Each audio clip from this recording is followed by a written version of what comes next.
Hello, everyone. Um, Welcome to this summit today. I think we're also good to start sharing the presentation. The live stream is on.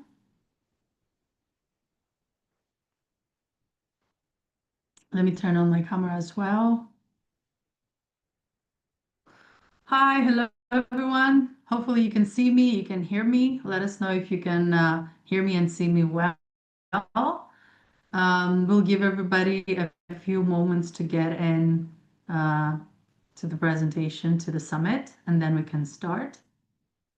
You will see there is a chat, there is a Q&A section for you guys to interact. If you have any questions, preferably do it in the Q&A section, just so it doesn't get buried in the chat, because I already see quite a few people joining in. And yeah, I see hellos from all over the world. So hello again. Um, All right, let's see. I'm trying to see. Let's give a few shout outs. So I see Linda from San Francisco. Hi, Linda. It's moving so fast. I see, who is that? Jackson from Texas. I see Jennifer from Canada. Hi, guys. Jenny from Sweden. Hello. Badr from Saudi Arabia. Hi, guys. The chat is moving a little fast, so I think, well, just to everyone. Hello. And I think we're good to start. So, hello again, and welcome to today's summit on AI and instructional design. So, you will see four sessions in total today. We have some very interesting speakers and presentations to go through tonight. I think I'm gonna give this away to George to just welcome you into the session and start it off. Hi there. Oh, actually, Yes, you should hold do on. the presentation Yeah, of the agenda, so you can sorry. do that Be now. yes, before George, I threw you under the trucks over there. Before George starts, actually, let me present the agenda for today. So I did mention we are going to have four sessions. So let me give it a little bit more detail. So session one with myself, George, and Panayota on how to make AI work for instructional design. Then we're going to have Theodosi. So session two is on practical AI for learning and development in 2026. Session three is by Marina, Designing Faster with AI. And the fourth session is going to be a live Q&A with all of the speakers of the panel. We'll see, how much time we're going to have for that. So this is roughly our agenda. Let's go ahead and meet the speakers, and then I'm going to hand it over to George. So George Palegioriu is our CPO and co-founder over here at LearnWells. Then we're going to have Panayota Christodoulou, a PhD holder, instructional technology specialist over here at LearnWell. So hello, Hi Panayota, as guys. well. We also have Theodosi Karagiorgakis for the second session, senior learning designer and developer over at Cardet 360. Hi, Hello Theo. everybody. And Marina. Hi. And Marina Arashvisky, an ID consultant, author, and educator at Your eLearning World. Hello, Marina. Happy to have you here as well. Thank you. All right, let's move on then to the next part. And I think we're good to take it away with George to tell us a bit more about the session and maybe about learners as well for all of you guys that perhaps hear us for the first time.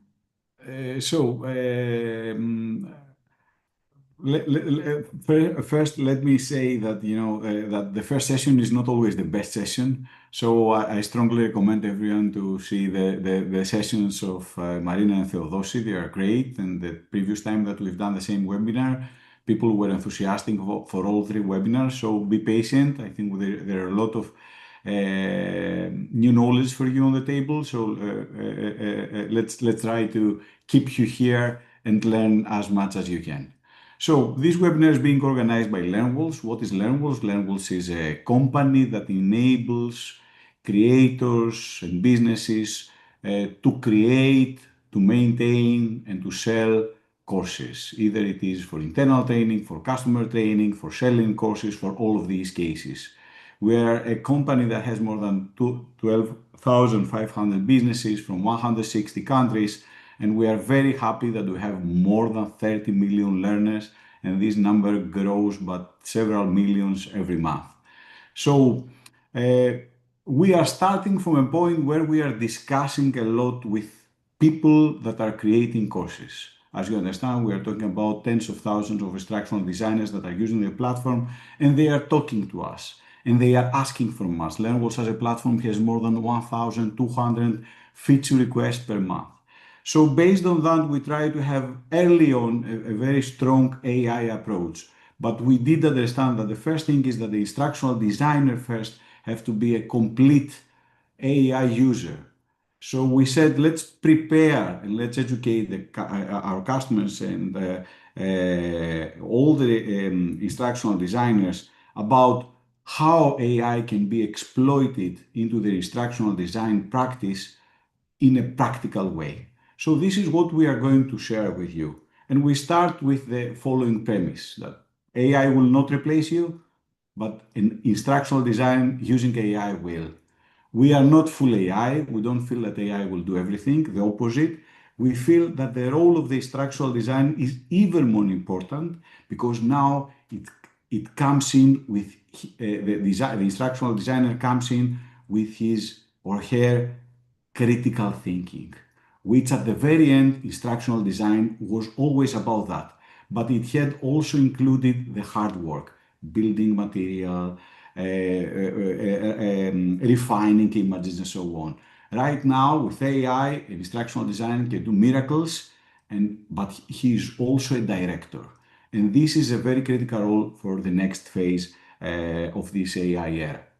So what we will present you is a framework that we built in order to, let's say, simplify the skills that someone is expected to have with AI. So we have these 5 layers. The first layer is about how you interact with AI so as to fill in the gaps with the domain that you want to teach for. So I'm teaching, for example, maths. How can I use AI so as to bring content, to build content, and so on, to understand my domain?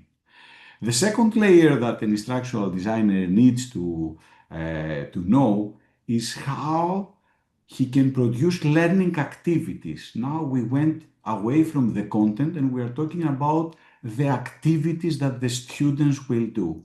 And there are so many different activities that someone has to show you all the different types so as for you to be inspired. And this is what we are going to do.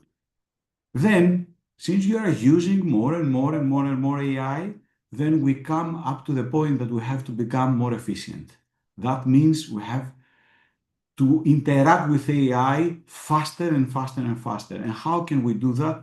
By improving our prompting skills. And we will present you a framework about how this can be done.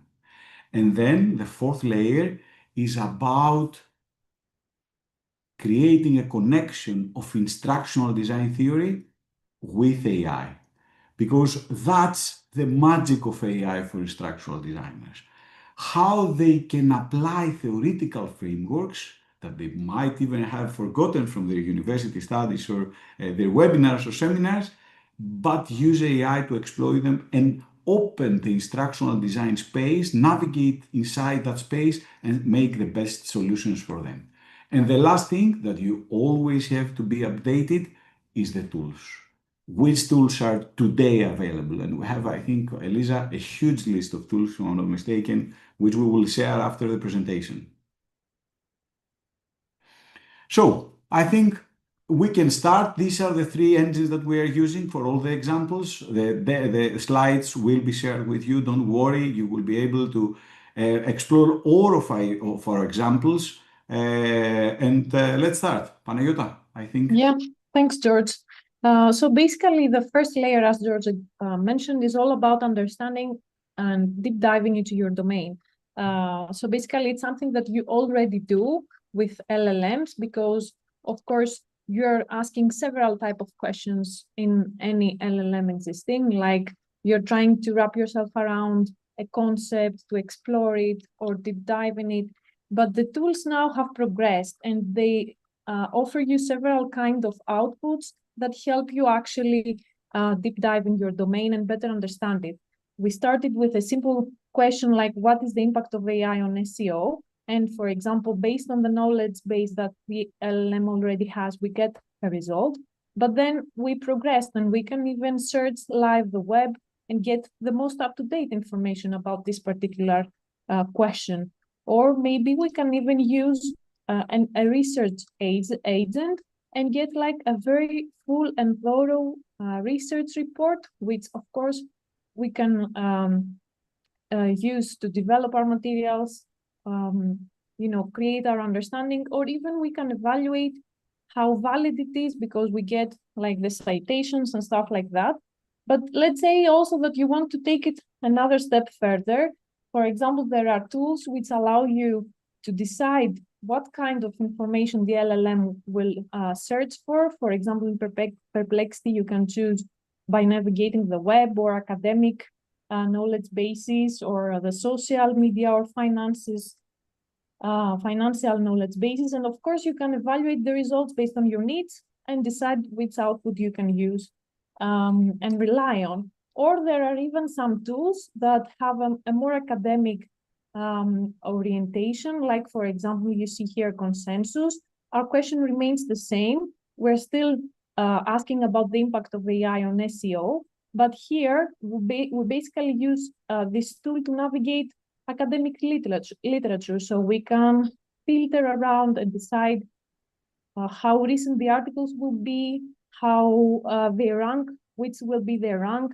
And of course, based on the results we will get, we can evaluate each and every one of the resources, even have full access to the text of the original article and stuff like that. So basically, a research that we would conduct before designing or before starting even conceptualizing our designs would take days, but now it takes like a few clicks and a few tools to navigate the field.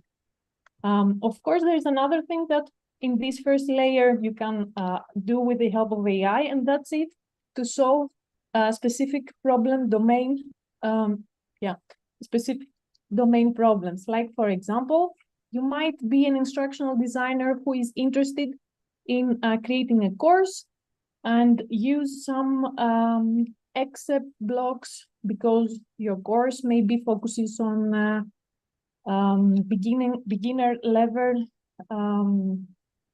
developers. So you might want to have specific type of exercises. Of course, you can ask AI to generate such results, and you can navigate among tools, because you will see that, for example, there might be some variations between ChatGPT or Claude and so on. So it's up to you basically to check around the tools that are available out there and decide which is the best and more valuable output that you will get. Or there is another kind of problem that you might solve with the help of AI, like you have already completed the course and you want to analyze the data from your users. So basically you have some specific questions in mind, like here in the example, we uploaded our data set and we want to determine the progress rate across our course quizzes, or maybe create a visualized line plot of our students' gender and stuff like that. And you will see in the output that we get exactly that type of results based on our requests. But even if you don't have specific questions in your mind and you are just exploring your data set, you can ask AI to do this analysis as a starting point, of course, and you can take it after that from there. Here we asked it to conduct the analysis based on the same data set and give us some tables and diagrams, and you will see that it did some correlation analysis, some preliminary stats it offered us. It even created a word cloud based on some qualitative data that our data set had. So this is pretty much what you can do in the first layer of AI and instructional design expertise. And moving on to Elisa to introduce us to layer 2. All right, thanks, Panayota.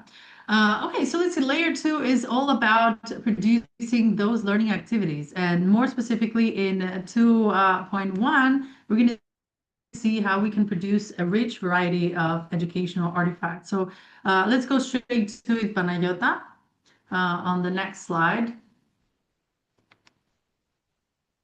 Let's move on to the next one so we can see the first artifact. Okay, so the first thing we're doing over here, and we're doing it with ChatGPT, is creating a flashcard. So flashcard questions over here, we fed the prompt with the file that we have the student's country of origin. So we essentially are requesting that it recognizes different types of cuisine based on where the students are from. So on the one side of the card, we want some key ingredients for each cuisine, maybe specific techniques, iconic meals, and this is exactly what it does. So in one side, it offers all of that information, and on the other side, it has the visual, the images. And you see that ChatGPT has gotten quite better with the image generation, as you can see over here. If we move on to the next slide, we'll see flashcards again, if I'm not mistaken, but this time, let's go over to the next slide. I think that there is some And this kind of time we're delay. going to see it with, yeah. No, it's okay, no worries. So right here we have the same prompt. So again, creating flashcards, but this time with Gemini. So again, we have all of the information on the one side, the characteristic, the meals, and on the other side, we have the images. You see that Gemini is a lot better with images. Especially the first one is really, really realistic in comparison to ChatGPT. And let's move on to the next one. You are not commenting at all about food, Lisa. That's a surprise to me. About food. Yeah. Yeah, well, I'm just trying to save us some time because there's a lot of food Okay, in okay. these images. It is approaching dinner time as well, but yeah. All right, so same idea over here with Claude. So we have the same prompt, same file that we fed. And Claude actually generates the flashcards as a file as well right away. So again, on the one side, you have all of this written information, and then if you flip it to the other side, you're going to find the visualization for each one of these. I don't know if we have this ready to show, but And if, otherwise we could skip Panayota and just move on to the next. and if Yeah, I may George? say, Elisa, although we have a small delay here, the interesting thing is that each of these tools is creating also a different artifact. For example, in the previous tool, in the previous slide, you've seen that the tool created the flashcards end to end. Can we go to the previous slide, Panagiotis?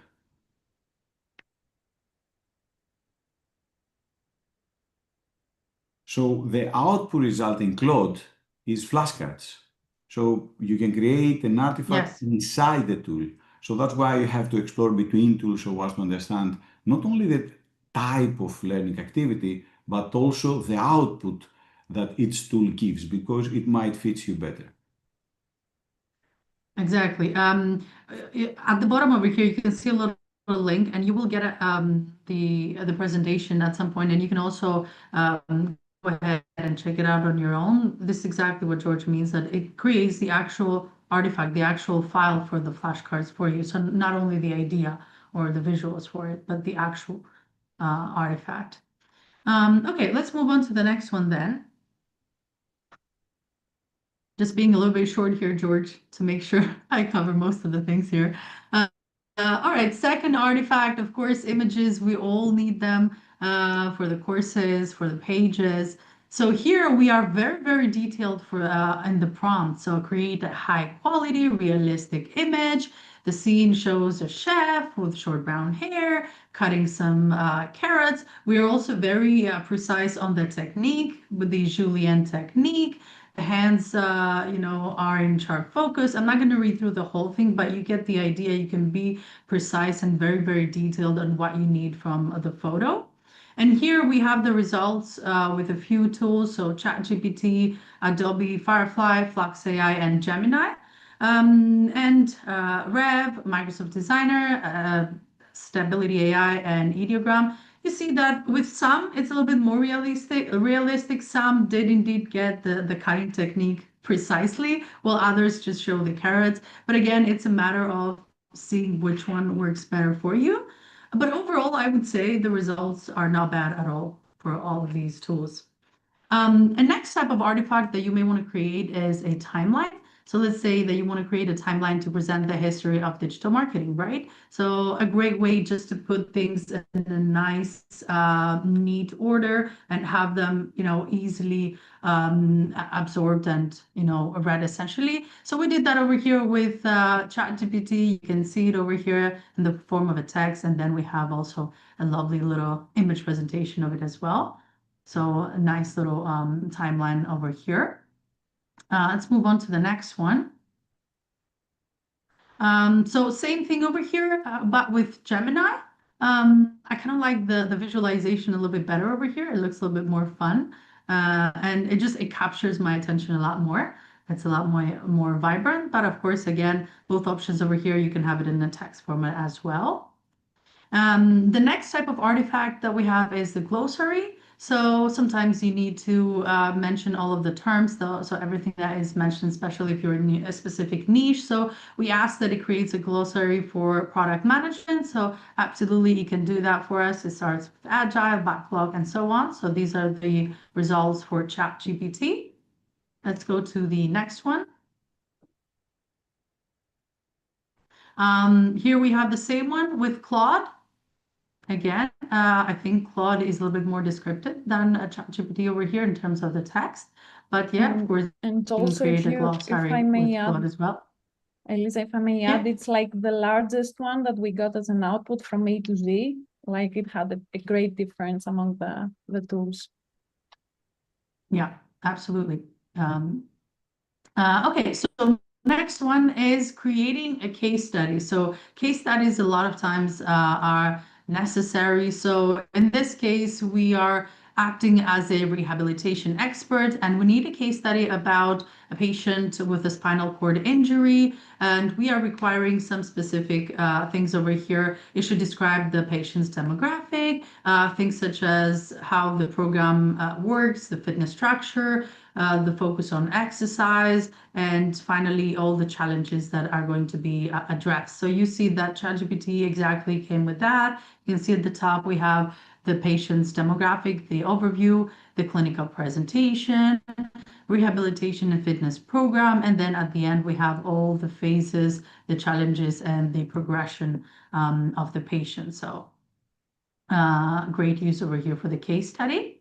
Let's move on to the next tool. Next slide. I think that one was, that's right. Yeah, Gemini. So same prompt over here. Again, we are asking for a case study. Gemini is a little bit more, again, descriptive over here in comparison to ChatGPT, but overall, both work great for that. The next artifact over here, fill in the gap, a very usual type of learning content that we see. So here we fed the prompt with a file with idioms in the English language. So the scenario here is that we have English as a second language, so we need a fill in the blanks assessment essentially. So it came up with that exactly. So we're requesting 8 sentences. This is exactly what we see. You have your blank and then the word options at the end where the student has to pick which one goes where, essentially. Let's move on to the next.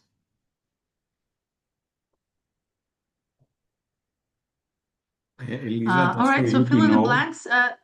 Just for you to know, you have a delay in the slides. I have the delay. Sorry for that. I'm trying to solve the problem.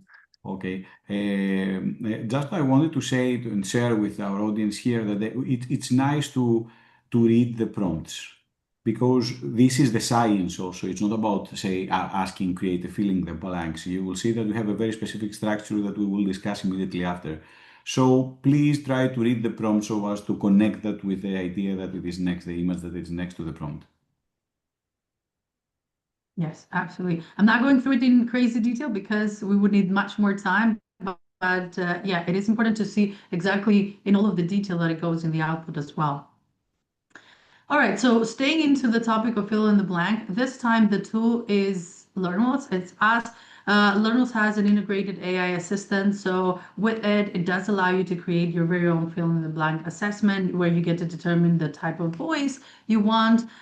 You can have the question classification classification based on Bloom's taxonomy. You can feed some content that you already have, like a paragraph over here, and that is going to base it to help create your fill in the blank assessment over here. And you can also provide feedback to it as well. Let's move on to the next one. So next is slides. We all need presentations. So here, act as a digital marketing expert and create 10 slides for our course on brand growth. We need on each slide 3 key takeaways. So this is exactly what it did over here for us. It created the content. So this is with ChatGPT. Let's go on the next one. Here we have Gemini. So again, same prompt over here, and Gemini is creating the slides for us. So 10 slides, 3 key takeaways, and not only creates it for us, but you can also see, and if you want, you can also generate infographics based off of those slides. So, it has it essentially almost ready for you right here. Let's move on to the next one. Okay, so next up we have Gamma AI. So here we requested 10 slides again for our course. So it is right here, you'll see the slides, and for each slide we have the 3 key takeaways. You can decide, themes, what you like, how do you like it in terms of visuals, how you like the content to be concise and not. So quite a few options with Gamma AI for the slides over here. Let's move on to the next one.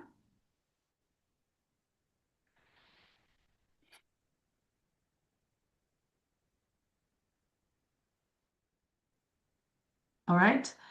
Okay, so this is the agent mode for slides creation. So ChatGPT has an agent mode that you can use, and it is great for that. So here we are requesting to create a presentation outlining for microlearning and that it outperforms traditional courses. We wanted to fetch specific posts and studies and reports. We wanted to extract specific information. And we are also over here determining the output format, how we want it to be and how we want it to look like. And it does just that. So it creates actually the slides for you. So the presentation for you, if you were to click onto the link over here, you'd be able to see that. And we do urge you to do that and take a look into this in detail when you get a hand of the slides. Let's move on to the next one. And again, just to remind you here, we are seeing different types of artifacts. So a self-assessment checklist, this is another different type of artifact that you can create. So here we are requesting a self-assessment checklist aiming at a beginner in yoga. So someone who is learning yoga, and we want to make sure that they have all of these things correct. So for instance, are my wrists directly under my shoulders? Are my fingers comfortably spread for balance, right? So they have to check these yes or no, just to make sure they are doing the exercise or the pose correctly. So self-assessment checklist, just another thing that you can create. Let's move on to the next one. For anyone raising their hands, unfortunately, we cannot enable your microphone, so please share your questions in the Q&A or the chat, Q&A preferably. All right, video script. I think Panayota is actually best to speak on this. Okay, thanks, Elisa. Sure. So moving on, one of my favorite artifacts, of course, and we are in the era of TikTok and people want fast content, but even if that's not the case, you want a video script that includes all the information based on your content. In this case here, we asked the LLM to break the video script into scenes to provide us the narration, also include some visuals, and maybe include some humor and some interactive moments in our video script. And if we had more time just to read the script, you would see that it offered exactly that. But I will move on to the next slide because I think Gemini here did a better job. And also, since it offers VO3 as an integrated tool, and you can use it to generate actual videos based on the video scripts, I find it slightly better tool to use. So basically, I generated my script. Here was the original scenario that I got, the narration and the visuals. Bear in mind that VO3 has a slight limitation right now, as well as all of the video generation tools.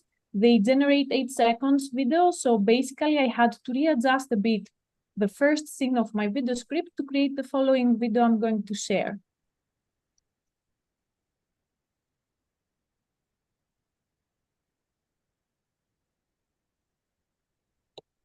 So basically, this could be the first clip into a series of videos I could create with the help of VO3, and I could use another editing tool and create an entire video based on this video script and these short video clips that I will create in Gemini. Of course, there are other tools that you can use. Here is an example of Jasper. You will get the slides, you will have a time to evaluate the results. Of course, there are video tools that generate content, and they use avatars, AI avatars. There is a hype on that. Here is an example with Synthesia. You can see that on the one side, you can generate the script, you can play around with the type of avatar, and then basically generate the entire video. Of course, moving on to another type of artifact, a lot of people are interested in audios. So here is an example of an audio script that we created with the help of Gemini, basically a podcast script for 3D designers. And we not only created the actual script, but with the help of Gemini, you can even create the audio per se. Here is just a short glimpse.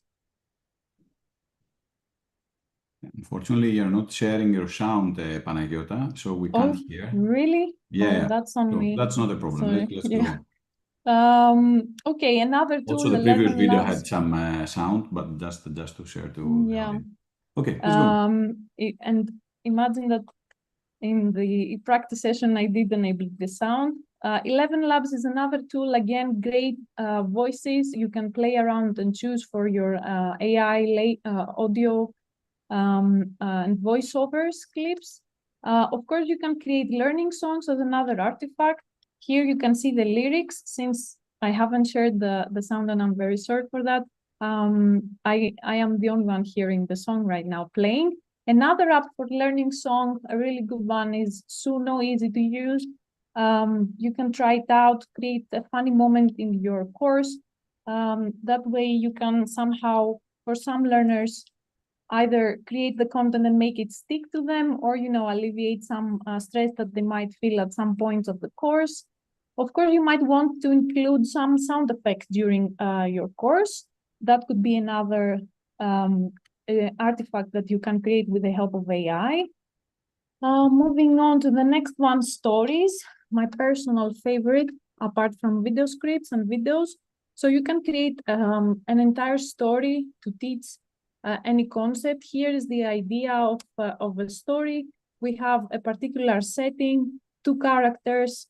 The story is about growing plants and vegetables in containers. Here's the output from ChatGPT. Another one from Jasper, but the most, if I may say, impressive one is Gemini, because they offer a devoted gem, and it creates the entire stories as well as the actual storybooks. So, for example, I created the story for my niece. I had the option to read it to her or play the voiceover for her to hear the story, which was really easy, and in 1 minute work it was done. Another thing that you people in learning and development use a lot are training scenarios. Here is a prompt that we used for an interactive narrative-based training scenario focused on fire safety procedure. We asked for AI to provide specific decision points and change the narrative flow based on the scenes that we described. And here is the artifact we got from Claude as an example. We also tested Lovable. You can create the actual prototype, the actual app for your learners to test and play around. Or there are other apps like ThinkLink, where you can create like the entire storyline. And then you can get, as you see at the bottom, this is the user interface. And yeah, I think we're back to Elisa. Elisa, you're muted. Yes, I was saying thank you, Panayota. let's move on to the second part of layer two. So how can AI help you transform pre-existing content? It can help you optimize it with things like simplifying, polishing, rewriting, rephrasing, shorten, expand, enrich, keep writing, make it coherent, or remove redundancies. Not only optimizing, but also fully transforming. If we move on to the next slide, you will see that you could, for instance, summarize your text, or you could extract key takeaways, make a list of pros and cons, or make a comparison, right? So all of those can help you there in transforming the assets. Now, with a few other tools like presentations AI, it can help you transform those assets into actual slides. So that can be done with presentation AI. And also with Gamma AI, you can do that as well, transform the assets to slides. Let's move on to the next one. Now, besides slides, of course, you can do that for podcasts as well. So Notebook LM can help you do that. So you have text and it will translate that into audio, essentially into a podcast. Let's not play that. Let's move on to the next one. Yeah, same over here with video presentations. So if you have like a script or assets, it can help you do just that. So Notebook LM, it can create a video presentation for you this time. I think Panayota is trying to play that for you guys in case you can see the little video over there. But if it doesn't play, that's still fine. Let's see if it's going to play. So this is the video that Notebook LM generated for us. It's fine if it doesn't, Panayota. We could still move on to the next one. Yeah, let's move on. Yeah.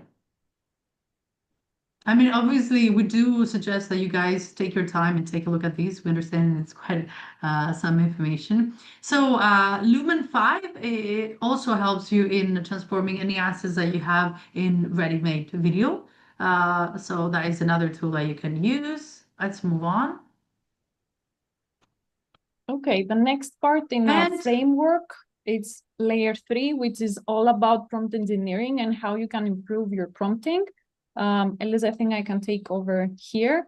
So basically, we offer you a 9-step framework to improve your prompting, to add some extra layers like the expertise and role in the prompt. For example, here we ask you to be an expert on software development. To specify the audience is another thing that you can add to improve the prompt, or clearly define the task at hand. If you're creating courses, you can define the learning method. Of course, it's really crucial to enhance and be quite clear about the context. You have files, or you need to provide extra information on the task. That's all about step 5. And step 6, where you can input any external information or data sets. Another interesting thing is to play around with the tone of voice and style if you want to improve the results. It really works now with current models to define the output and the format that you want exactly the LLM to create. And of course, a nice to have thing for me, which is most of the cases mandatory now, it's to validate the prompt, to ask AI to provide proof from what it says. Either it is from your documents or from other sources. Always ask it to refer to them so that you can validate things around. And in that sense, you can see here a comparison how a prompt would look like if we do it in a more naive way, like create a presentation about nutrition for the condition of diabetes.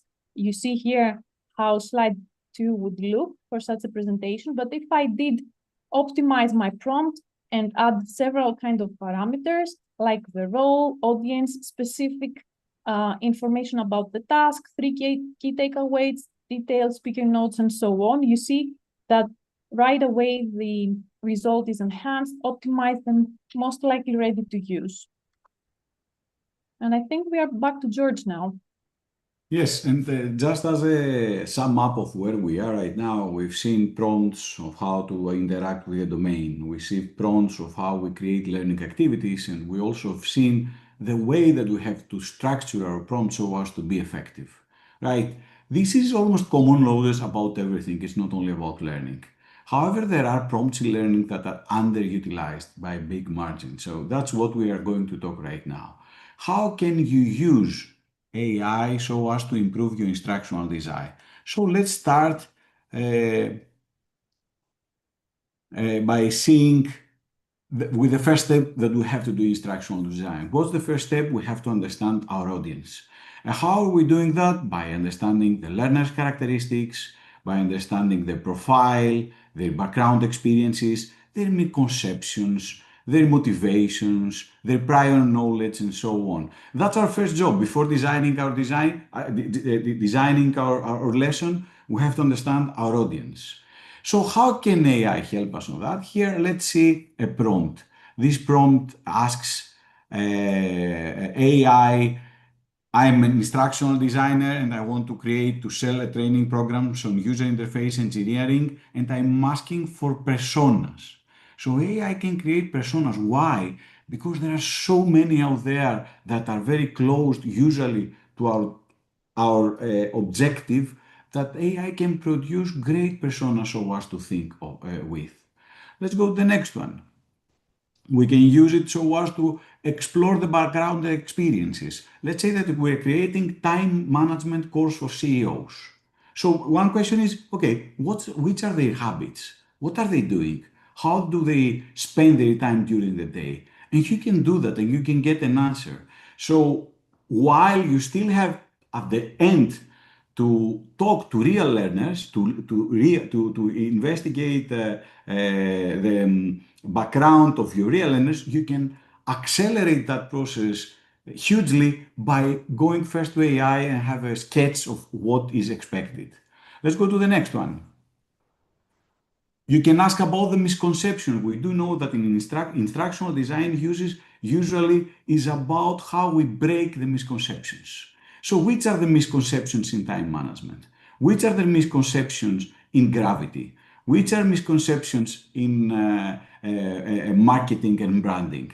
So you work on top of that and you are building, you are solving these problems. So one thing that you can do, you should never forget, is go with AI and explore your learners, because that's where we start from. Then there is the second phase when we want to use AI so as to build our instructional plans. And what's the nice thing here? Let's go to the next slide. We do know all of these models. We have heard about all these instructional design models, but let's be sincere. How easy is to implement fast the ADDIE model? This is a very tedious work because you have to have the theory in your mind. You have to start seeing all the different things that you have to apply, all the different approaches and so on. So at the very end, you are always trying to create just one implementation of ADDIE in the best case. You might not even know what is ADDIE, but right now what you can do, if we go to the previous slide, you can see the different models like ADDIE, SAM, action mapping. I'm sure that most of you know most of them. Experiential learning by Cole, problem-based learning, Bloom's taxonomy, SMART goals. Or you can apply instructional design principles like Gagne's nice event and Merrill's principle of instruction. And even if you don't understand them, and you can use them as an index from us and say, okay, I'm creating a lesson plan. How that would look like with Gagne's nice events of instruction. And that will make a huge difference because your plans are going to be a lot more elaborated than a simple answer from AI. Example, ADDIE. ADDIE model includes 5 distinct phases: analysis, design, development, implementation, evaluation as a way of learning. And then we are saying in the prompt, act as an instructional designer at an online fashion design school. You need to develop a syllabus for your upcoming course on fashion technology addressing beginner students. Base your work on the ADDIE learning model. And here you are seeing all the phases here, what you are going to do week by week based on the model of ADDIE. Let's go to the next one. See how Gemini creates the ADDIE model and also the representation of the proposal. See that it looks like exactly a course. So that's That's a great thing to create so as for you to understand what is the module that I'm creating and also based on the ADDIE model. Let's go to the next one. Gagne's 9 events of instruction. Gagne believes that these 9 events are prerequisites so as to achieve impactful learning. So what if I say that I want to teach about YouTube monetization and I want to apply Gagne's nice event? If you see on the output on the right, it starts saying introducing module outline, gain attention, first event, do this thing. Second, inform learners on objectives. Third, stimulate recall of prior learning, what to do. Fourth, present the content. So eventually we have our university teacher next to us showing how this can be done. Let's go to the next one. Let's skip that. Bloom's taxonomy. Whoever has created objectives knows about Bloom's taxonomy. Difficult thing to create objectives for each course. But right now, if you say, I want to create objectives for my course using the Bloom taxonomy, you will get objectives categorized by the levels of Bloom's taxonomy. So you are seeing on the right that in remembering layer, I have this objective. In understanding layer, I have this objective. In evaluation layer, I have this objective. And that, as you understand, accelerates by a big margin your development. Let's go to the next one. Smart goals, let's keep that. So you can apply practically all the theories.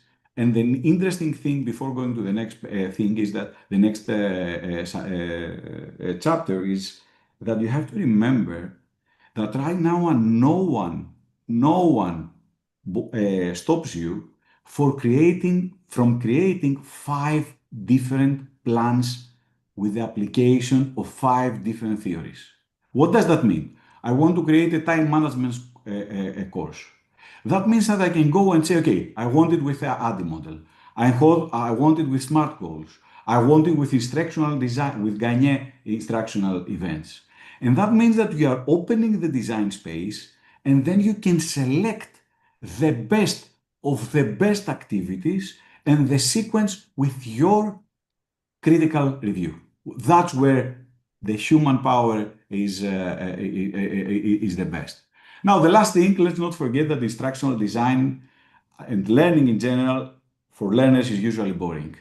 And this is again somewhere where we need help. We want to be, innovative. We don't want to be creative. We want to go a little bit out of the common box so as to trigger learners to be inside. Have you used creativity techniques so as to enhance your instructional design? This is what we are showing you here. Let's go to the next slide.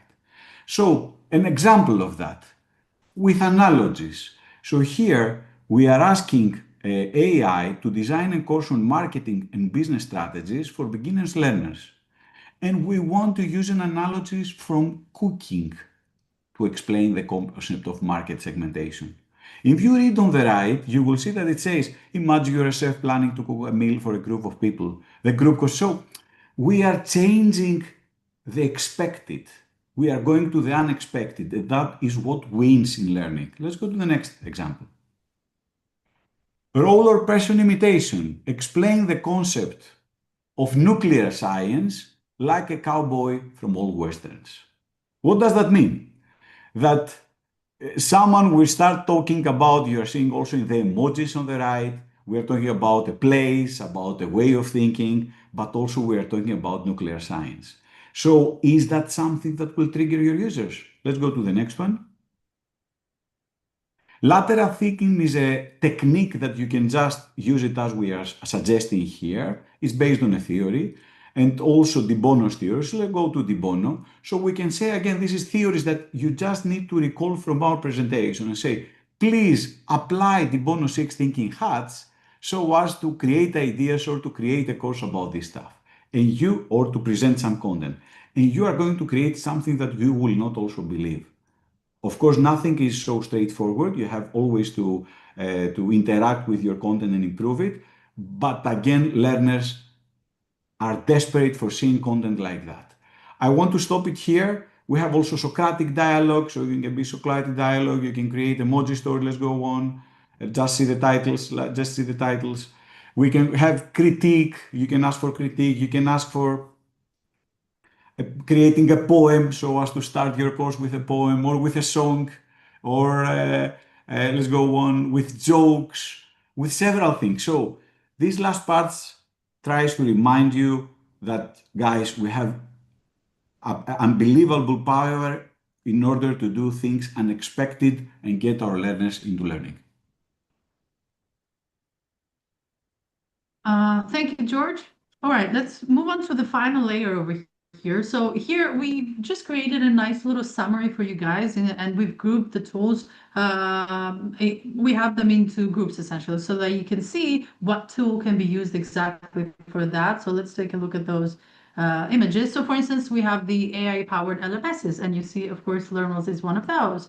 You have tools, for instance, for slides and presentation, for image generation, for audio and music, for text prototyping, for avatar-based video. So anything that you need, all of the tools that we mentioned and a lot more, you will find over here nicely, neatly categorized based on what they're best known for. And I think on the next slide, also we can see a nice little summary of what are some of the things that you can do with AI inside Learnwells. I don't know if there is time to play this. I guess we could, but if you don't have sound, maybe we can skip this. I'm not sure. So here, essentially, I guess I could voice it a little bit. So Yeah. yeah, Yeah, I go think ahead, it Panayota. works. Okay, let's play it then. So what is essentially happening here Yeah, I think is that yeah. you can also in Learnwells create automatically a course outline. You can create SEO with AI. So you can do so many things. And we are also, what I want to say is that we are bringing in the next couple of months some exciting new AI developments. So you will be able to build a lot more stuff with AI, but always, as we are doing here in Learnwells, with an instructional design first perspective. You will see the theories, you will see everything here, because that's the way that we are thinking about teaching. It's not just for monetizing your content, you also have to take care of your content. So it's just some example. I think we can skip the video since we are a little bit out of time, and we can, let's skip the video, Panayot. Yeah. Again, this is a nice little summary of what you can do in terms of AI with Learnwells. And finally, over here, you will have this exclusive resource, the free ebook of some of these the layers that you just saw and our framework for exploring the 5 layers of AI expertise. I guess Dana can also share in the chat exactly where you can find this. We have an exclusive community for you guys where you can go through the content. That's where we will also share the on-demand the recording for this session and the decks, and you can also get a certification over there. So make sure to check that out. All right, I think we are a little bit behind on time in terms of Q&A, so let's keep it for now. And typically we would have the nice little break here, but I'm not sure if we have enough time for that. I guess we could take like 1 or 2 minutes off in case you guys need to, head out or go grab, a little drink or something. So let's make a little 1 to 2 minutes pause, and then we will come back with the second session from Theology.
All right, so I think we're good to start getting back into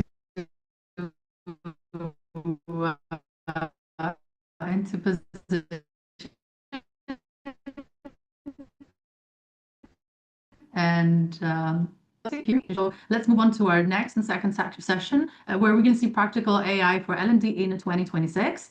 Let me stop sharing if you want to share your own deck. Theodosi. Okay, thank you, Elisa. Let me share my screen. Hello, everybody. Just give me a second to... Theodosi, sorry, may I interrupt you? I just want Yeah. to ask something from the participants of the webinar. We need not to use the chat only for promoting reasons. We need to discuss in the chat. So if someone exaggerates a little bit in terms of promoting their own things, they are going to be banned. We want to discuss. That's why we are here all together. So please, let's respect that. Thanks a lot for that. Sorry, Theodosis, the stage is yours. Okay. Thank you, George. Thank you, Elisa, Panayota. Hi, everybody. Nice to see so many people from all over the world interested in utilizing AI for work. So I'm Theo Karageorgakis. I'm a learning designer at Cardet 360. I'm an international speaker. I'm a content creator at EduCraft, where I share tips about utilizing AI tools for productivity purposes. I also create content related to learning design, so make sure to follow me on whichever platform you prefer. I've got a LinkedIn, Facebook, YouTube channel, of course. So yeah. During our previous Learn World Summit back in August, I showed you how to utilize Perplexity to do accurate needs analysis for your training programs, even if you lack the necessary information by the subject matter experts, which is a common case, at least in my world. So I also showcased how to utilize Napkin to create explanatory graphics and visuals for your training content. And finally, I explained how I'm utilizing crews of AI agents to automate content writing. This happened last time. Now, in today's session, I'm opening up my personal toolkit to show you the exact process I use to humanize any chatbot output. Next, I'll present to you how to build custom AI assistants to automate learning design tasks using Google's GEMS. Then I'll show you the method I use to extract and validate insights from any online content without switching between tabs using Comet, Perplexity's browser. I'm using Perplexity right now, in case you haven't noticed. And finally, I'll present Notebook LM's features that will help you create visual assets based on your raw documents for free. I saw many people discussing about Notebook LM in the chat, so this will be spot on. So without further ado, let's begin. I bet that you are all aware of this, that AI-generated content is robotic, sounds robotic, it's generic, and chances are that your learners can spot this instantly. You know what I'm talking about. ChatGPT, for example, loves using words like revolutionize, unleash, harness the power, game-changing. I can't recall how many times I have seen this phrase on LinkedIn, game-changing. Everything is game-changing today. It throws these M dashes everywhere, uses phrases like, it's like having a sidekick next to you, think of it as this or that. Anyway, the result is that your AI-generated content screams that it's AI written, so it essentially loses credibility. But here is a fix. You can actually teach AI to write like you. Let me show you exactly how to do this. There are a couple of things you can do to humanize your content. And for a better result, I have combined all this into a process, essentially. And a quick disclaimer. Is this process perfect? It's not, but it's a good way to improve your AI-generated content to make it sound as if you had written it. Let's see them. First, the first step is to use reference files. AI content lacks emotion. It repeats phrases. It sounds robotic. So the fix is to make it right like you. Most chatbots allow file uploads. Use this feature. For instance, when it comes to ChatGPT, you can use this button and add a file of your original writing. The same happens with Gemini. Gemini also allows you to upload reference files by clicking this button over here. Same with Claude, Perplexity, etc. So upload a sample of your authentic writing and then ask the AI to analyze your tone and voice and then tell it to write using this tone. So upload your file and your first prompt should be to analyze my tone and voice, and then your second prompt should be your task for the AI. Never give a single task to the AI. Remember, it's a conversation. We discussed about this in the previous session. It's a conversation, so utilize this feature. This way, your content will match your authentic style. However, this strategy works best when combined with this second tip, okay? Whether you provide the reference document or not, the generated content is rarely good from the start. You must review and refine it. Don't just, scan the text. Read it out loud, for example. Or if you stumble over a sentence, just delete it. If a phrase sounds unnatural, just rewrite it. Trust me, manual refinement works wonders. But you can also do something else that will help you spot problems, actually prevent problems from happening by doing this thing, the next tip, which is to utilize the custom instructions that all chatbots offer to the users. You see, AI tends to repeat and overuse specific phrases, as we saw previously. If a text includes any of these phrases, it's almost certainly AI written. So, how to avoid this? Let's try ChatGPT, for instance. To avoid this, we need to set custom instructions.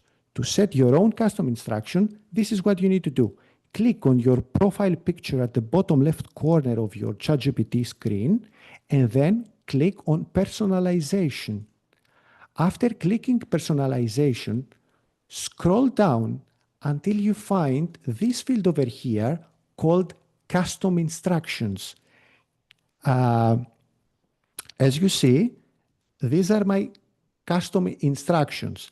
Essentially, I'm telling the AI how to write. I ask it to use clear, direct languages, keep sentences short and sharp, etc., speak directly to the reader using you, your, etc. Second, I'm telling to the AI what phrases or way of responding to avoid. I'm telling it to avoid empty structures. I'm telling it to avoid certain phrases, or even those M dashes and the words that give out AI usage. All those things are applied to every single conversation that's happening between me and the chatbot. So there is no need to type them in every single conversation. They are applicable to all new conversations. And the same can happen with Gemini. To do so in Gemini, just click over here at the settings and then go to instructions. By the way, I believe that you want these instructions, which are actually aligned with learning design principles.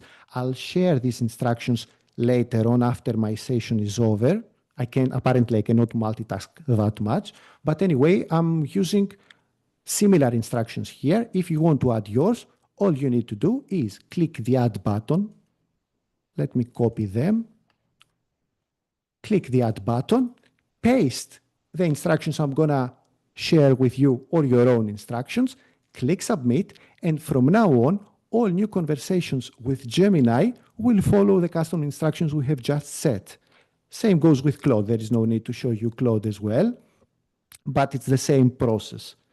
Now, next tip. The next tip is this. Sentence structure. Okay? Regarding this, AI tends to write in predictable patterns with similar sentence lengths.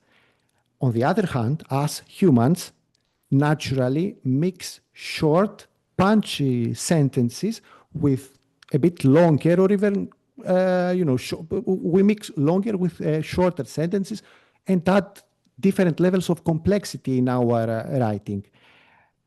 And here's an example on your screen. At the top, you see the AI version, while at the bottom, you can see my own version. As you see, in my version, there are different sentence lengths. There is also a question mixed in.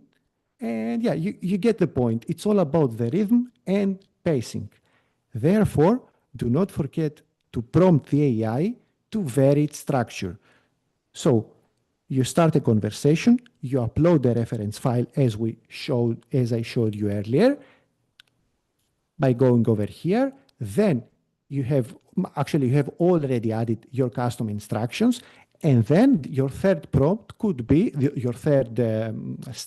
third step could be to ask the AI, you know what, I want to change the rhythm and pacing of your generated output. But there is also a next tip as well, which is the final one, which is all about making the generated output as personal as it gets. There are two ways to do that.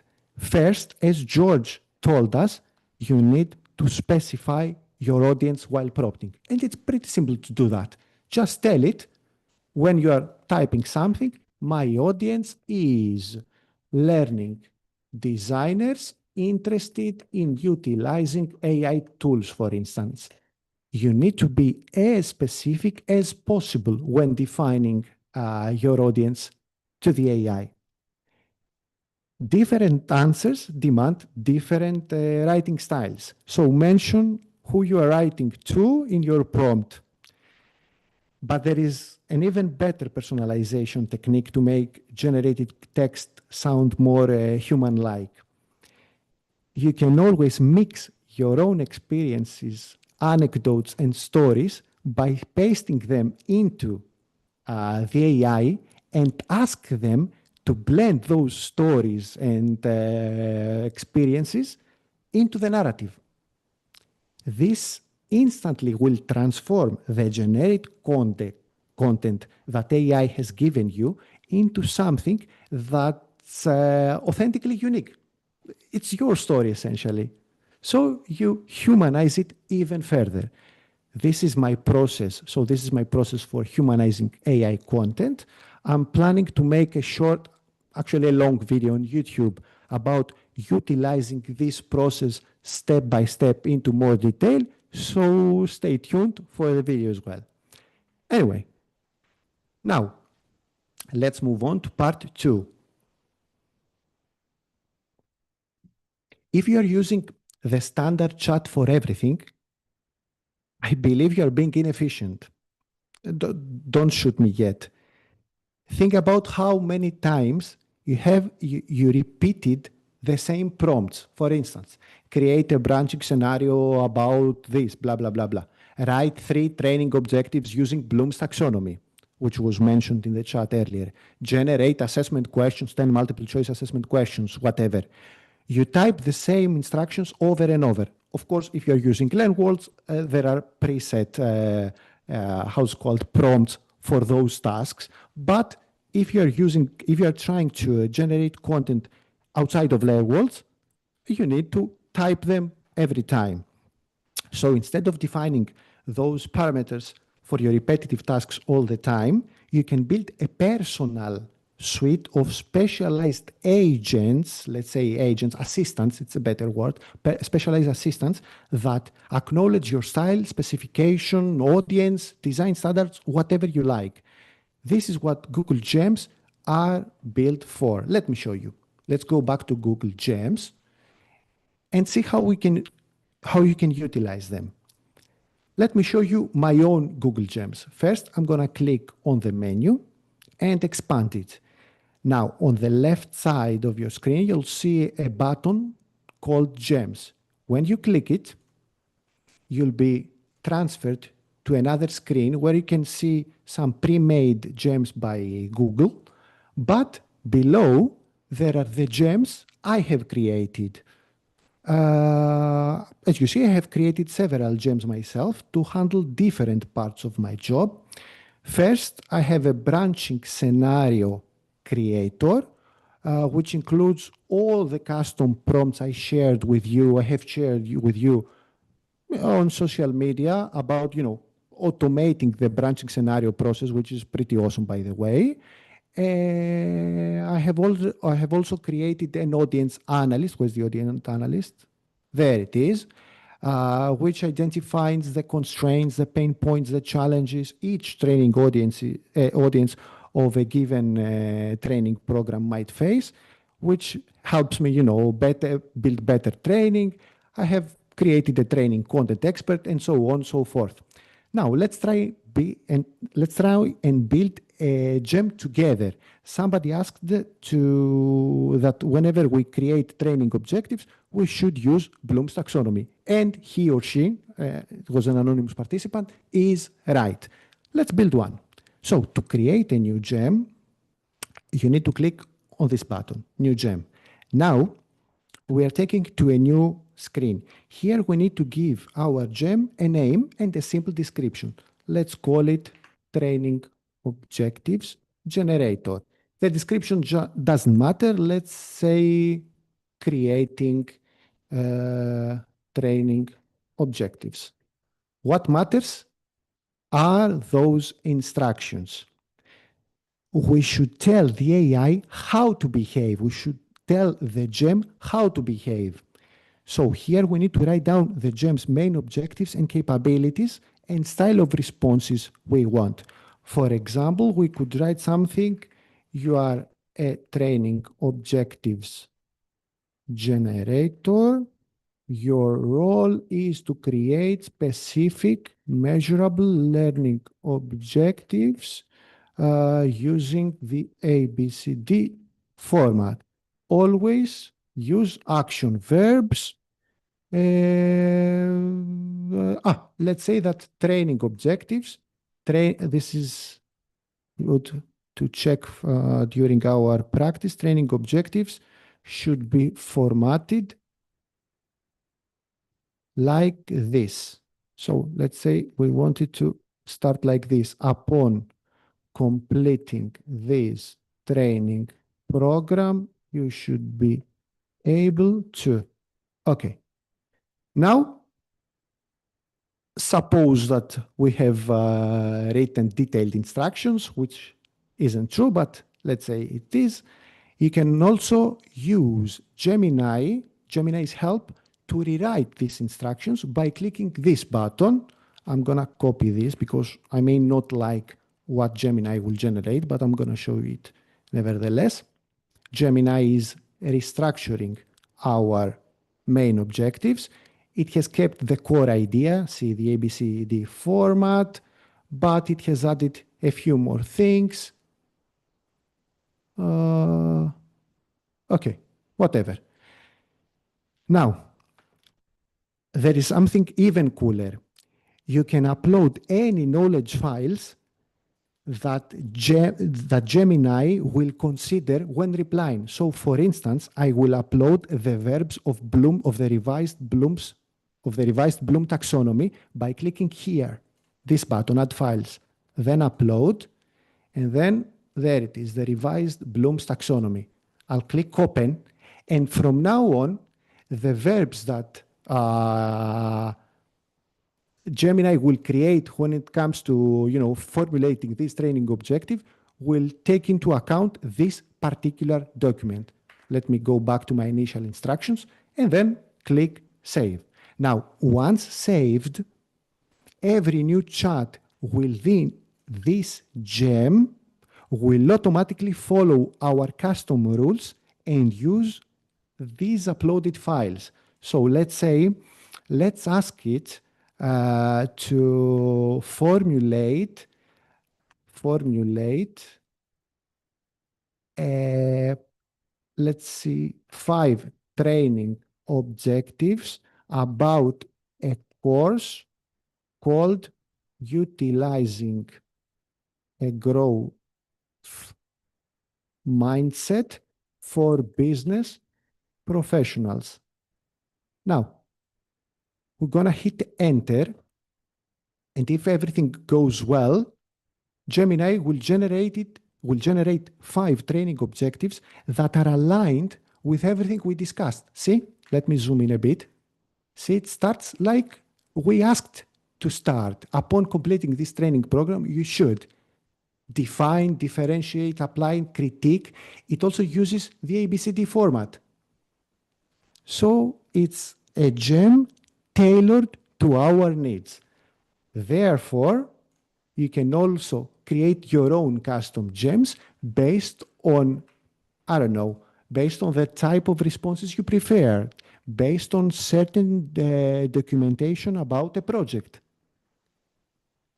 I believe it's pretty cool. I use those daily. They have greatly improved my productivity. And you can also do the same process in ChatGPT, of course. If you got the paid version, you can create a custom GPTs. For instance, I have created the training scenario creator, but this requires you to have a paid subscription. On the other hand, I'm using the free version of Gemini, and custom gems are available to me as well. Pretty cool stuff. Let's move on to the third part. Okay. So remember when I showed you Perplexity in our August session for conducting needs analysis and research? Well, Perplexity just launched something new which greatly impacts my workflow, and this is what they have developed. This is Comet. I'm using Comet right now. Comet is Perplexity's new browser, and essentially it's a browser powered by AI, and it's Perplexity's answer to OpenAI's browser, Atlas. And here is why this is huge news. I remember a time when I once received a piece of content by a subject matter expert, and that person claimed in their content, did you know that 87% of employees prefer microlearning? I was, are they? Where's that from? So this is what I did. I opened Perplexity like I showed you and asked it to validate if this 87% of employees prefer microlearning claim was valid. Now, this required me to create a new tab, to go to a new tab, go to Perplexity. I'm already at Perplexity. It's the default home page of Comet. But anyway, I had to go to Perplexity, copy stuff, paste them into the chat, ask it if it's true, stuff like that. Now, using Comet, I can do fact checks directly in this window. So for instance, if I actually, let's say, asteroids, let me show you something that's not, okay, let me find something random. Let's see, asteroids range in size from meters to hundreds of kilometers wide, etc. This is something that ChatGPT has generated. By the way, it's something from my upcoming video. Now, I want to validate if this claim is actually true. Here's what I'm going to do. See this button over here that says Assistant? I just click over here. It has already pre-selected. I cannot zoom in. I'm sorry, the Comet doesn't allow you to zoom in. And I'm just going to ask Comet, I'm going to ask essentially Perplexity, is this claim real? Provide me sources. And simple as that, I'm running my prompt and I'll get an answer without having me to, switch tabs, etc., etc. And it's pretty cool. It's not only about, validating stuff, even for simpler tasks like, for instance, being on LinkedIn. Let's say I'm on LinkedIn and I want to reply to this guy over here. And I'm going to click Comet, and then I'm going to turn on the assistant. And I'm going to ask the assistant to reply to this person. I'm going to tell it to take control. This is agentic AI at its best. Look at this. Take control and reply to Caroline that it is hard to detect AI content, and AI detectors are not flawless or actually provide false alarms, but use, I don't know, professional language. And check this out. If everything goes well, see my screen turns blue. The AI is taking control and it's performing what I'm asking it to do. Give it a minute. It's gonna identify, see the tasks on the right? Gemini, Perplexity, sorry, has taken control, has located the post. See, if it doesn't allow me but to, scroll down and zoom in, but we're gonna do it when the process is over, and it's trying to reply based on what we asked. See, you raise an important point, Caroline, detecting AI-generated content, etc. And it even clicked reply. How cool is that? You can do a bunch of things with Comet and Perplexity aside from that. But yeah, I just wanted to show you how awesome it is. Obviously, if you go to, I don't know, an article, let's go to my website. I need to update it, I don't know, more often. Let's say I'm here, and I can also ask Perplexity to validate what's written over here or provide me a summary. There is no reason, to copy the link, go to Perplexity, ask it to summarize this article for me. Someone might say, okay, why not this? Why not do this on Gemini? Gemini is also connected to the internet, so why not use Gemini? I have tried using Gemini for summarization purposes on both YouTube videos and articles. 2 out of 5 times it provides wrong results. On the other hand, Perplexity is 100% accurate when it comes to analyzing and, chatting with the content of a web page or even a YouTube video. And speaking of YouTube videos, what's great is this. Let's say I'm on my YouTube. Actually on YouTube. This is my latest video. Instead of, watching the whole video, the whole thing, this is what I can do. I can click on the assistant and tell it, okay, provide me the 5 key takeaways from this video and explain the system for mastering Google Gemini. And now it's also going to take control and perform the task that we requested. Unlike the other tools, it doesn't care about how long the video is. For instance, in the past, I remember I contacted the training 3 years ago. There was this tool. I'm not going to mention the tool because it's a commercial one, which the sound is playing at the same time, which is a bit confusing. But anyway, I remember that this tool was limited to analyzing videos up to 15 minutes. With Perplexity, you can analyze videos that are hours long. So it's pretty cool. And there you have it. See? We've got our 5 key takeaways, and then it explains the 3-phase system I'm mentioning for mastering Google Gemini. Obviously, when you are done, you can open this in Perplexity or even, save this, share it, copy it. It's up to you. Obviously, this isn't just about speed. It's about,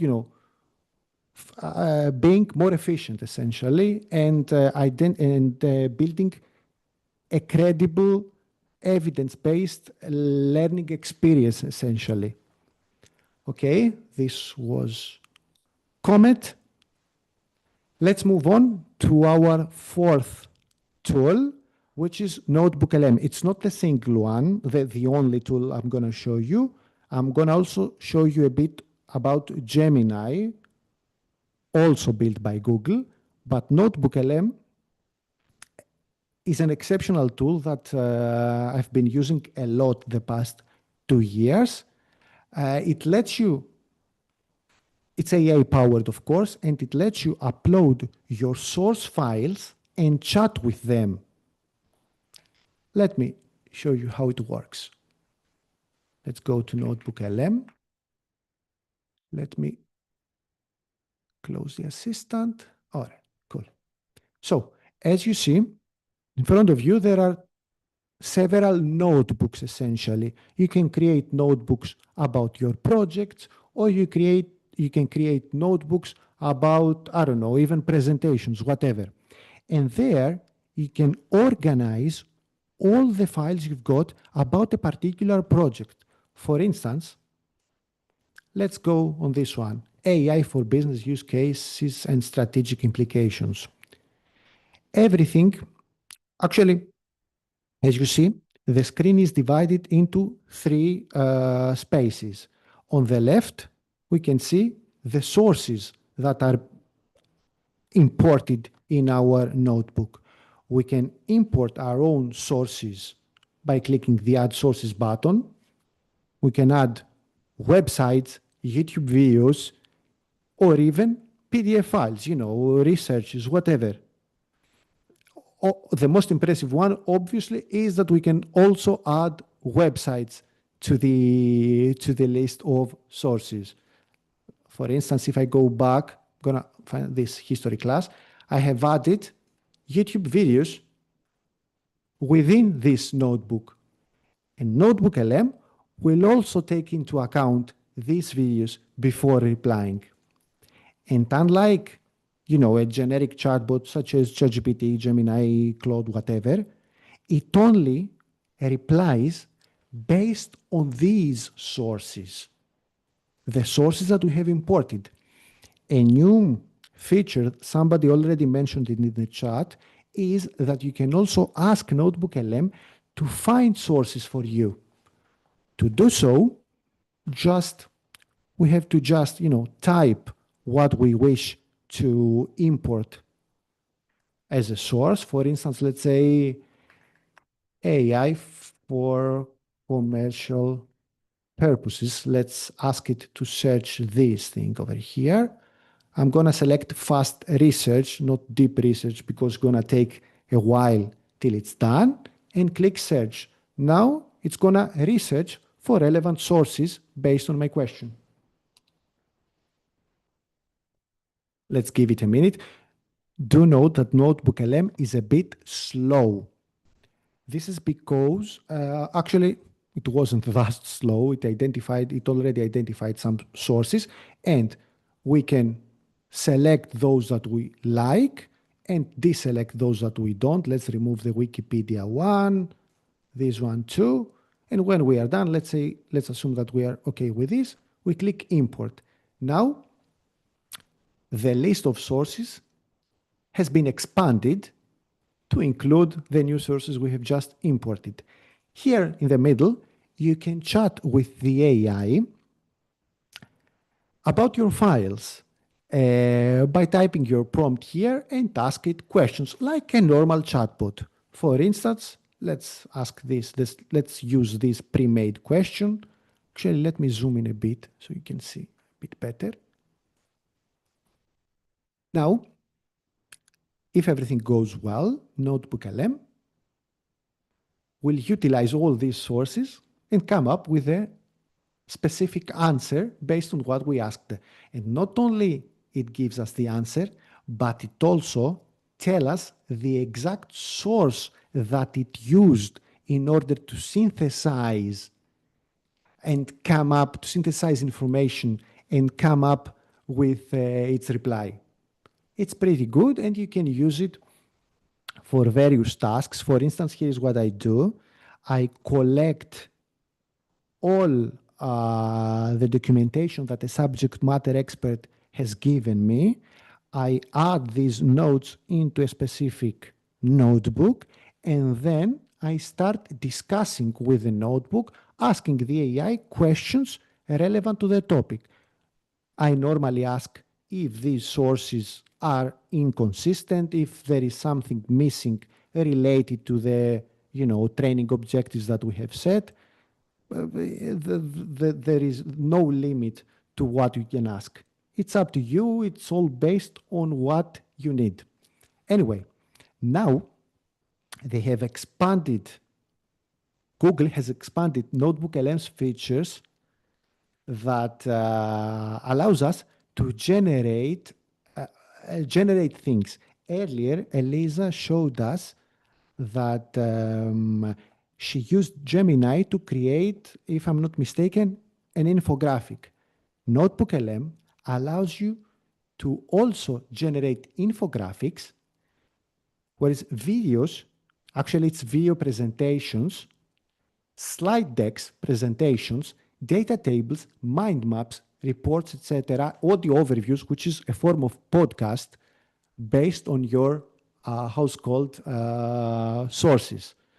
I am not sure if I'm sharing my sound, but in the meantime, we'll figure this out later. Let's see how we can create infographics. Actually, let's start with presentation, slide decks, using NotebookLM. To create a presentation, you need to click on the slide deck, but we are not going to click the button. We're going to click this pen icon over here. We are doing so because we need to define some parameters. For instance, we can define if we want a detailed deck, presenter slides, if we want to be short, whatever, let's go for short to save up some time. The output language, it supports multiple languages. The list is endless. It works very well in my native language, Greek as well, but it's flawless in English. And then we need to, define what we want, what type of presentation, what the topic of presentation should be.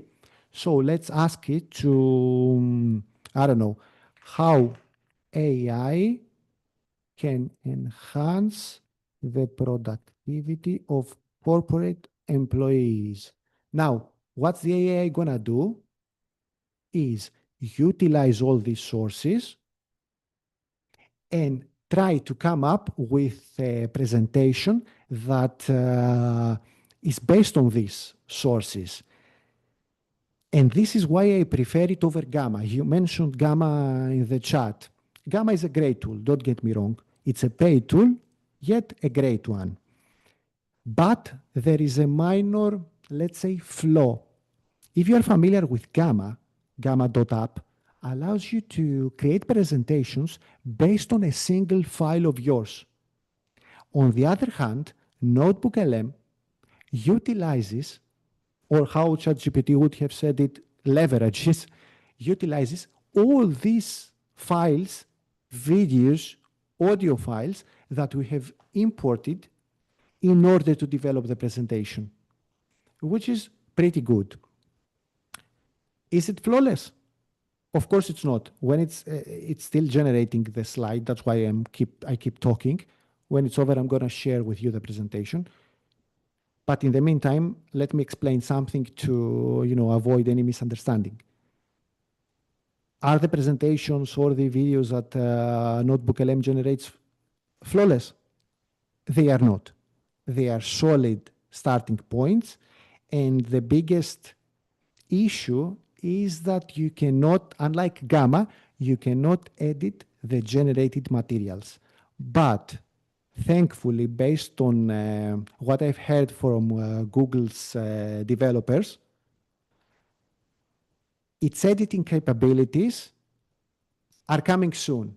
So soonish, according to what I was told, we will be able to edit the generated output of NotebookLM. Let's also, while it's generating the slide deck, as you see, it takes time, let's also ask it to create a mind map. It's going to be a bit faster, hopefully.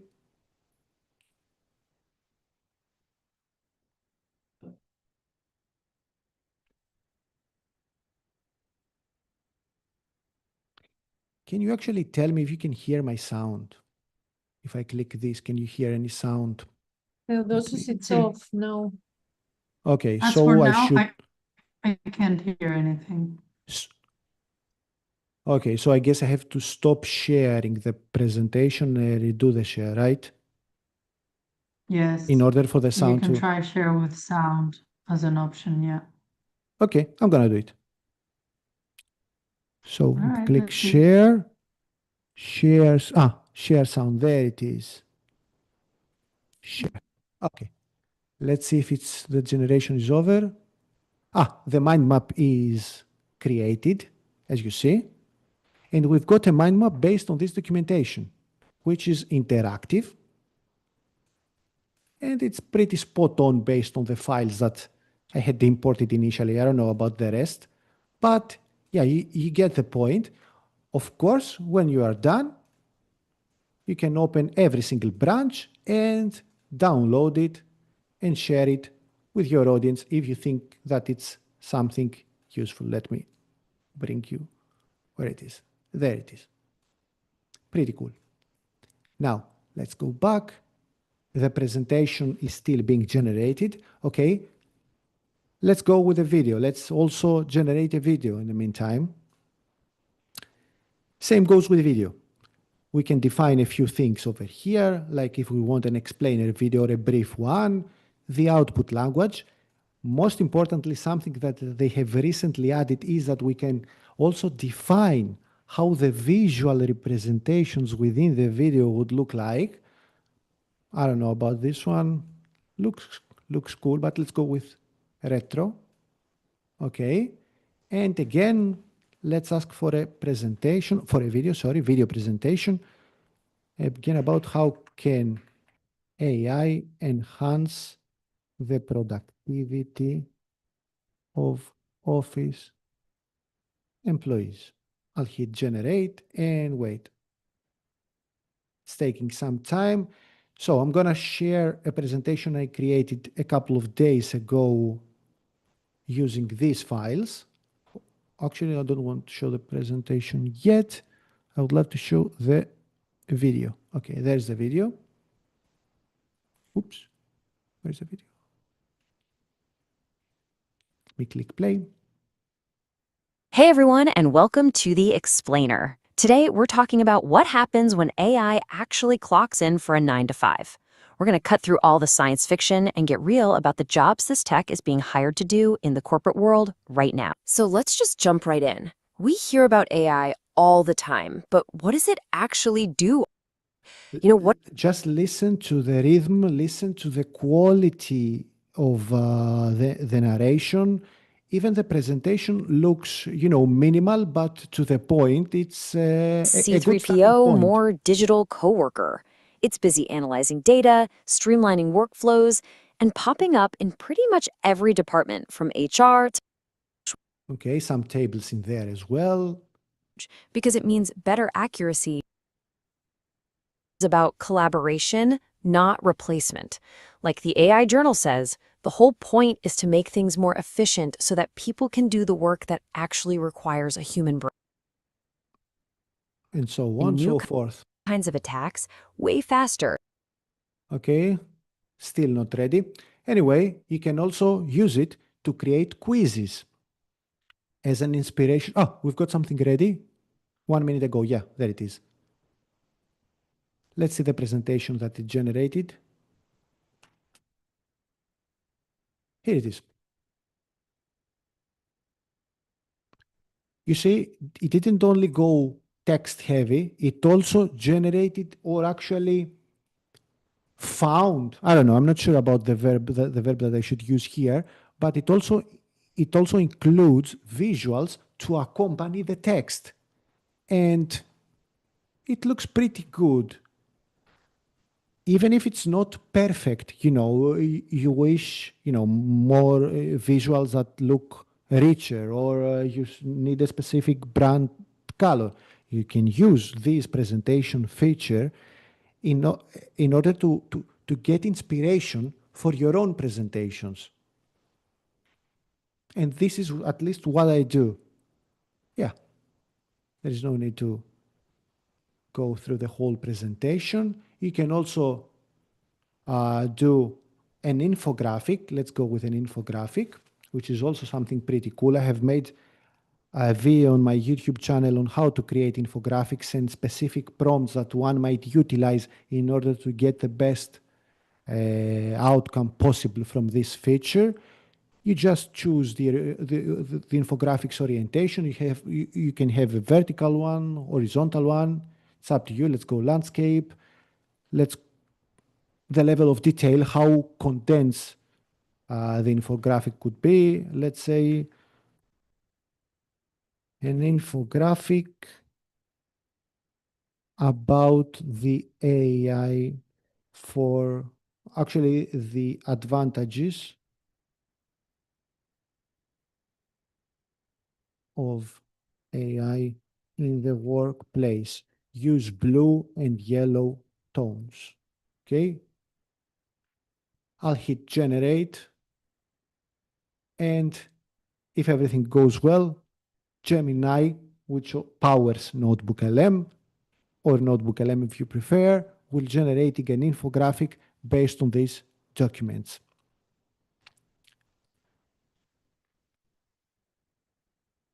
Okay. There is also the data table. Let me show you this as well.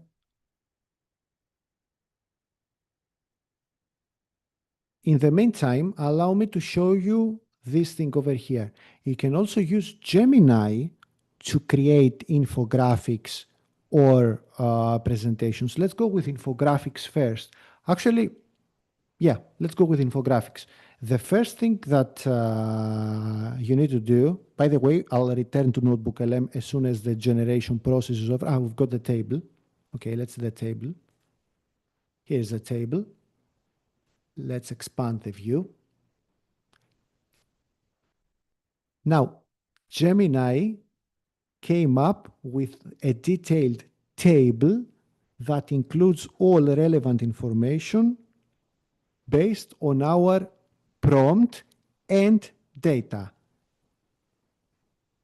And not only that, but at the end, there are also the references that it used in order to come up with this information. That's also something cool. Anyway, let's go back to Google Gemini. You can also use Gemini to do something different. With Notebook LM, you are taking advantage of your own sources in order to come up with an infographic. On the other hand, you can use Google Gemini to ask it to identify, locate specific information, and then use this information and turn them into the infographic. For instance, let's ask it something like this. Explain the process of photosynthesis to 12-year-old students. Be detailed about the processes. Now, Gemini will try to address my request by explaining this process. This is the first part required in order to do an infographic, which is to provide context to the AI. Now we are giving the necessary context to Gemini. When it's done, we'll return and ask it to turn this information into an infographic. Okay? Now, transform this information to a 9-16 infographic for students focusing on the key knowledge. Then I'm gonna enable the image generation feature that Google Gemini includes. Remember the presentation of Panayota and Elisa and George. They showed us how to actually they told us that AI generates images, and they showed us Gemini. This is how Gemini creates images. You click on Tools, then enable the Create Images option, and now make sure that the thinking mode is enabled, not the fast one, but the thinking one, because it provides, it's a more accurate approach because it provides actually more accurate results. And when the process is over, we'll have an infographic based on the information that Gemini shared with us. Let's see.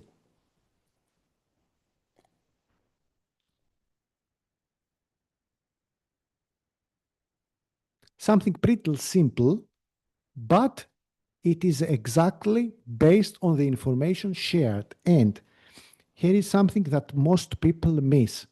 If you don't like something, or if you spot a tiny mistake, you can always ask Gemini for refinements. For instance, let's say that I wanna, actually I need to download it so I can zoom in. Let's say that I wanna get rid of this how plants make their own food and our oxygen. Let's say that I wanna get rid of this subtitle. I'm gonna continue the conversation. Remember what I told you earlier. It's important to continue the conversation. So remove the how plants make their own food and our oxygen subtitle. And if everything goes well, Gemini will remove this part from the infographic. Let's go back to Notebook LM and see if any of these two tasks, the pending tasks, is ready. Okay, we've got something ready. Yeah, there it is. Here is the infographic. We asked a blue and yellow tone infographic. I believe it was a 16:9 one, so it's accurate as well, about the AI advantages in the workplace. And there you have it. Check out, actually, pay attention to the level of details. It's not that it used random icons that are not connected with the text. The icons are, supporting the text, which is also aligned with, I believe, multimedia learning principles of Mayer. So we are talking about increasing productivity. We've got a visual, a graphic that shows an increase, as well as a rocket. And besides, if you notice, the graphics are following the same style. So yeah, I found the result that to be pretty awesome. Anyway, let's go back. The video is still generating. Let's go back to Google Gemini and see here. Let me download it. There is no subtitle, just as we asked. Obviously, you can create a bunch of things with Google Gemini. I have showed you some on my YouTube videos, such as, let me scroll down a bit, such as infographics, of course, like this one. I have showed you how to create, what is it? Sketch notes. Where are the sketch? Ah, there they are. Sketch notes. If not, check out my latest YouTube video.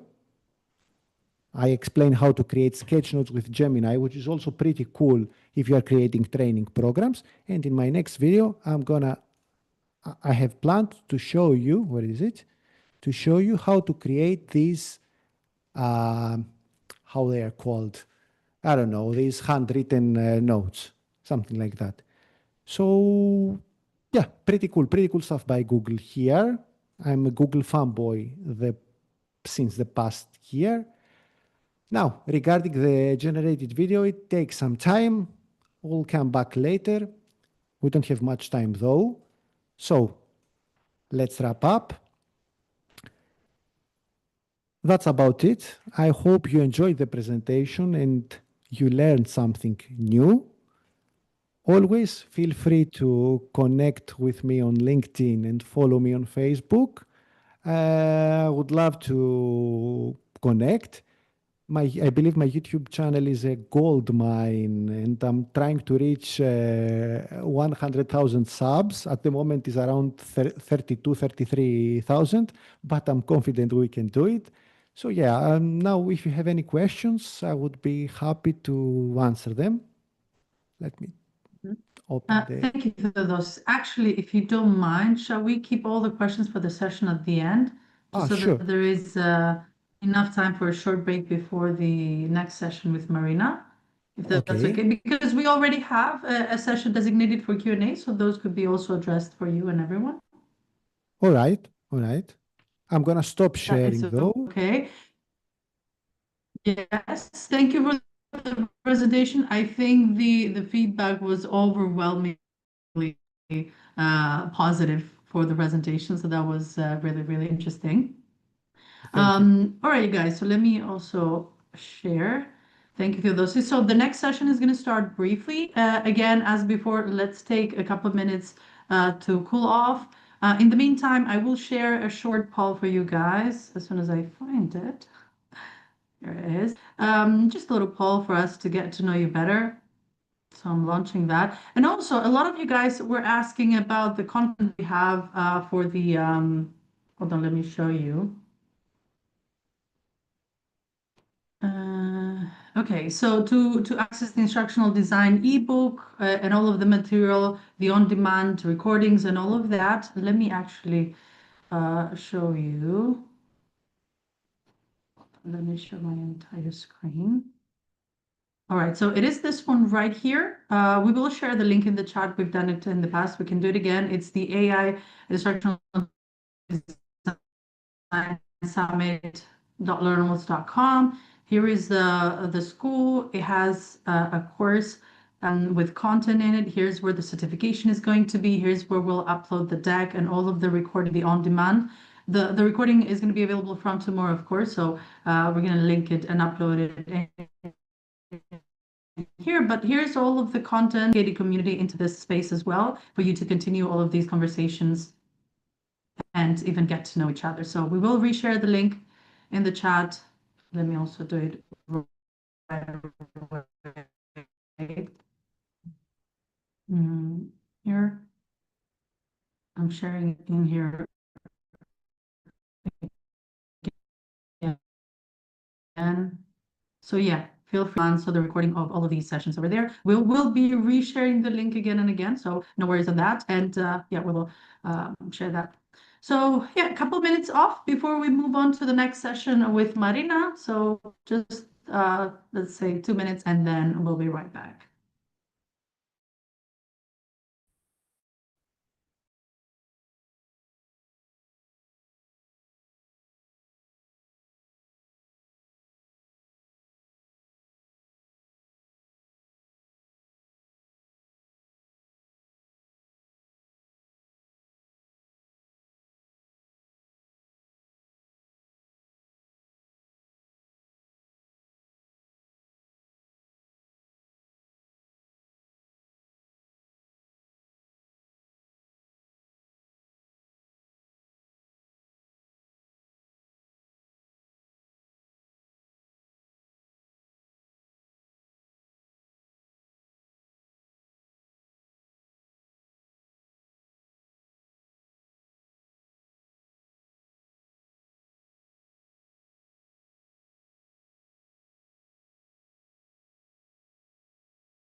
Okay, so I think we're good to get rolling again.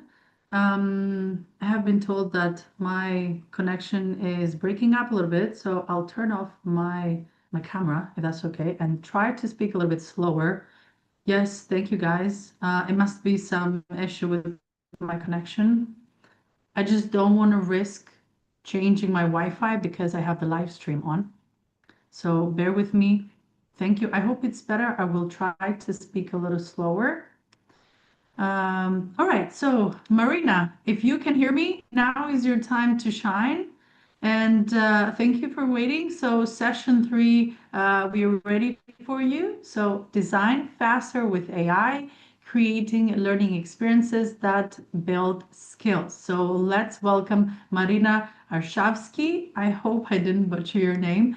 Again with us. And I'm going to stop sharing so you can share your deck if you wish. Great, thank you. Hello, and thank you for joining. So hopefully you'll be able to see my slides in just a second. Yes, we can see your screen. Perfect.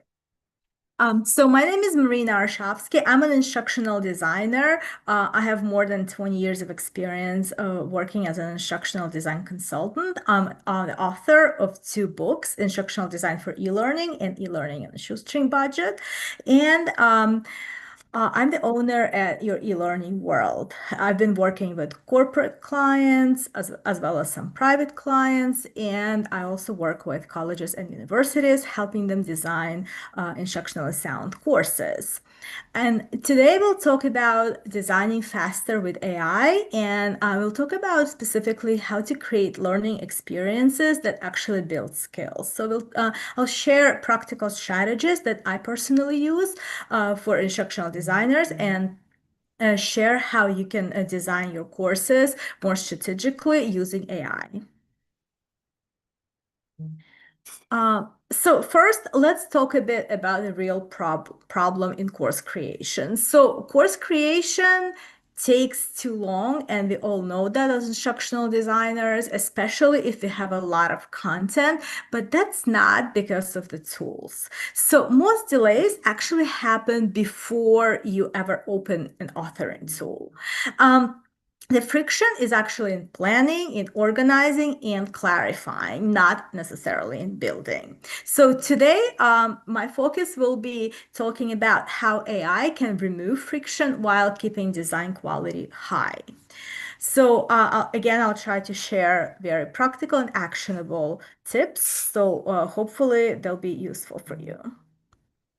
So where projects typically get stuck?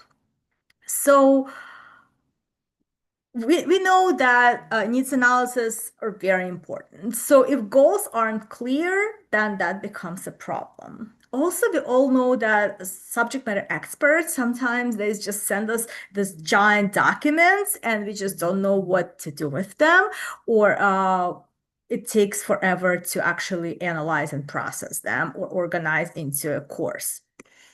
So also, sometimes instructional designers start writing too early, and even before they actually start looking at goals and objectives and at your audience. So we just start writing way too early, which is another problem.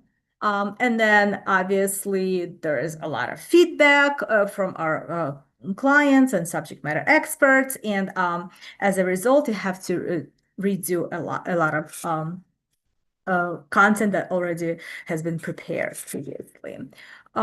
So that's why it's important to go back into needs analysis and goals, and AI can help us with that, and we'll talk about it in just a second. So again, because we have AI, faster does not necessarily mean better learning. So AI definitely makes generating content very fast, but that's not impressive anymore because we all know that we can easily generate content. So what actually matters is whether people actually learn. And we all know as instructional designers that adults learn best when they understand why this matters, why when the content is actually short and focused, and of course, they all want practice. So we want to incorporate as much practice as we can. And our practice must look like real work. And that what makes a difference. So the goal is better learning with less wasted effort.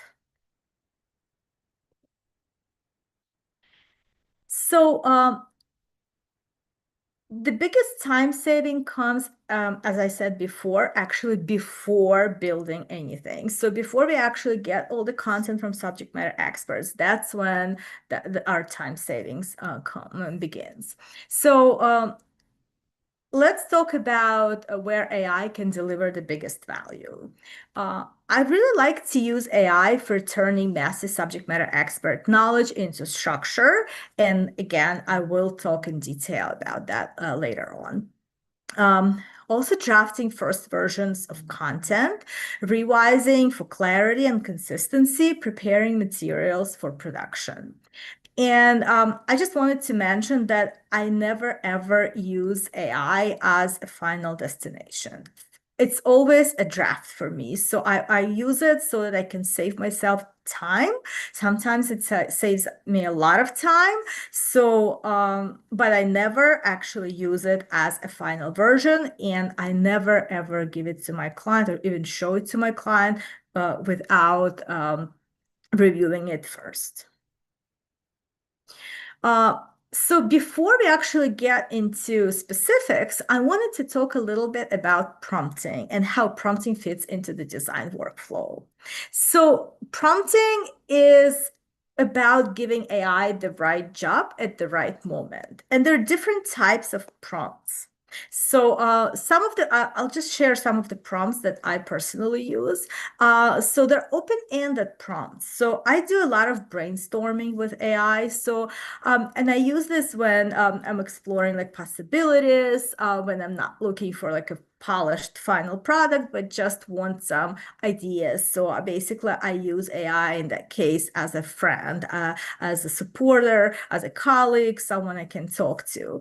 So for example, I could ask, what are some ways to make an online lesson on feedback more engaging for adult learners? And then it would generate some ideas. Also, sometimes I already have some ideas and I would just throw them at AI and it would give me some additional suggestions, or it will tell me if my ideas are good or bad. So again, open-ended prompts for brainstorming. Then there are also like creative and storytelling prompts. So for this prompts, I like to use examples. So I never actually ask AI to give me just a story or a scenario for my course. Instead, I give examples. So I show AI an example first of something or a scenario or a story that was written before and that I really like. And then I ask it to mimic the pattern.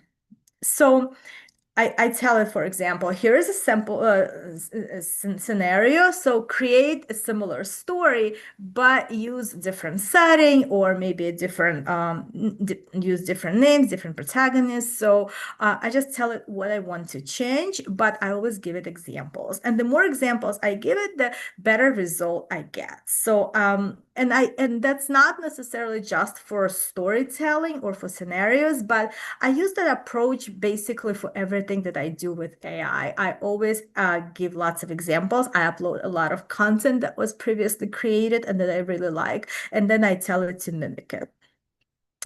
That way it gives me much better results. Also, like I said, I really like it to I ask it to model a lot. So if I have a very good example of something, I might say use this as a model, match the tone, sentence length, and level of formality. So that way it knows that even the style should be the same or very similar. And this is especially useful for learning content where tone really matters for adult learners. So again, don't describe it, show it. So I try to describe it as much as I can, but then I show it even more. So I give it even more examples. Another type of prompt is breaking down long or complex tasks. So you know that sometimes when we get a lot of content from subject matter experts, and especially this is true if, let's say, the content is very complex or technical, and we have to break it into steps. And in many cases, AI tries to add certain things, or it doesn't understand, or it mixes up the steps. So to kind of slow it down, I ask it to uh, like dive into deeper into steps, like explain the reasoning for each step. So I actually tell it, like, so can you explain why you think that this step should come after that step? And then that way I can go back and I can look at the logic why it made the decisions it made. Again, I do that when I have very complex process so that it can simplify it for me. It can slow down and kind of break things into steps more easily. Also, there is prompt chaining. So I use that a lot. Again, so instead of asking AI to generate all at once, I break things into steps. So, for example, of course, you can tell AI to do an outline, a lesson plan, and a storyboard, and a script all in one prompt, but it's not going to do a good job. So instead, I usually break it into steps, like I said. So first, I ask it to generate an outline for a short lesson. Let's say an effective feedback is just an example. And then once I'm happy with the outline, then step 2 would be based on that outline, create a detailed lesson plan for the introduction section. And again, I would look at it, I would refine it. So, and then I would move to the third step. Now write the learner facing content for that section. So everything will be under the same thread. I really like to create like separate projects in ChatGPT. For example, I create separate projects for each of my for each client, for each project that I'm working on. And then I keep everything there. So that way it's kind of learning my voice. It's learning what the client is looking for. It has all the client information in just one area. Or I sometimes I even go with custom GPTs, and I upload everything under that custom GPT. So it already again knows my tone, it knows what I'm looking for. And then there is iterative prompting. So that's when you're refining output. And that one I use pretty much all the time. So refinement is part of the process. So as instructional designers, we always refine things, but when it comes to AI, we know it makes a lot of mistakes. Sometimes it gives examples that are not relevant. In many cases, I'm not even happy with its suggestions. So I use iterative prompting a lot. It's just a sign that design is happening, and I think that's a good thing. So for example, I might say like, this is great, but can you expand on that part, or can you add concrete example here, or can you reorder this so that it flows more logically? And then I keep iterating until I'm very happy with the result. And there is meta prompting. So you want to let AI help improve your prompt. So if I'm not getting the result I want, so if I prompted several times and I still don't like what I'm seeing, I might ask to kind of help me create a prompt based on that prompt. So here is a prompt I'm using. Can you suggest ways to make it clearer or more effective? And then use this when I use that every time I'm not getting results, and document the prompt, of course. So some practical recommendations about prompting before we move on to the next section. So prompting is a reusable skill. So I keep a Google Doc and I really save all the work. So if I find a prompt that I really like, that really worked for me, that's relevant, I always put it on that document, and I organize it by categories. So for example, I have prompts for lesson planning, I have prompts for scenarios, prompts for assessments, for rewriting, for everything that has to do with instructional design. And also if I made a prompt and then I had to consistently refine it and ask AI to kind of come up with its own prompt because mine wasn't working, I may even document take notes like how I tweaked it or how I improved it so that it finally worked, so that I won't make a similar mistake in the future. So I keep a lot of notes on prompting. At the end, I will share a link to some of the prompts that I really like to use, and you'll be able to get them as well if you're interested. So now I will share a simple framework, the four-phase workflow that I like to use. And it starts with scoping, drafting, and then it's a review and ship. And of course, we'll talk about each one in detail. But scoping is basically for getting clarity before you actually start writing anything. Drafting, basically AI will draft for you, but as an instructional designer, you will have to decide and make all the decisions that have to do with the instructional design part. So never trust AI completely. That's my personal opinion. And then review. So use AI as your second set of eyes. And then you want to polish and prepare your course for delivery. So now let's talk about each one in detail. So scoping, the goal here is clarity. So before you write a single slide or script, you need to know what is this course really about, what learners need to do differently, and what's in scope and what's not. So clarity, it's really worth it to really take time and make everything clear before you move forward, because clarity now prevents rework later. So it's very important. So as I mentioned before, we've all been there. We've gotten content from subject matter experts, and we looked at the content, and it was just way too much, and we just didn't know what to do with it. We got long documents, so sometimes I had just like slides and nothing else. So I also had emails.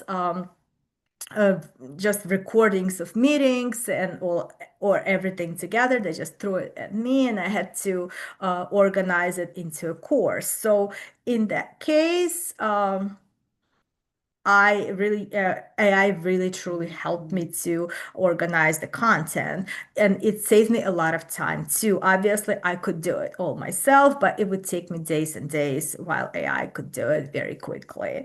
And what I said was, here's a raw content from a subject matter expert. Organize it into 5 to 7 clear lesson topics. For each lesson, explain what learners should be able to do after completing it. And I will show you a more detailed prompt for this. So again, the task was analyzing the raw content from subject matter expert and organizing it into a clear learner-ready course structure. So I asked for a specific output requirement. So I said, I mentioned that I need a course goal, target audience, 5 to 7 lesson topics with clear, concrete titles. And then I also asked for each lesson to include one learner outcome, starting with learners will be able to, and 3 to 5 key ideas or skills covered. And then I also asked to list any missing information or questions because in many cases we do get content from subject matter experts that is not complete. So I also asked to kind of list all missing information questions so that I would know to go back and ask for it. And I also included guidelines. So do not add new content or examples. And this is a big one because we all know that AI likes to add things, make up things, and we don't want this to happen. So I wanted specifically to say that you don't need to add anything, just use the information that I already provided. Organize and clarify only, use plain language, focus on what learners need to do, not just know. So again, I'm pointing out that I'm looking for a transformation. I'm looking for something that they can really use in the future, not just basic knowledge. And this is just a very brief example of the output. So here is a very short version of the content. Of course, the content, there was a lot more content. This is just an example. Basically, it was just a paragraph that I provided. And basically, AI organized it with the lessons. So it got like lessons and then audience and a course goal. Also, I use AI for writing learning objectives faster. And so instead of starting at a blank page and just looking through the content and deciding what to put, I prompt AI for a starting point.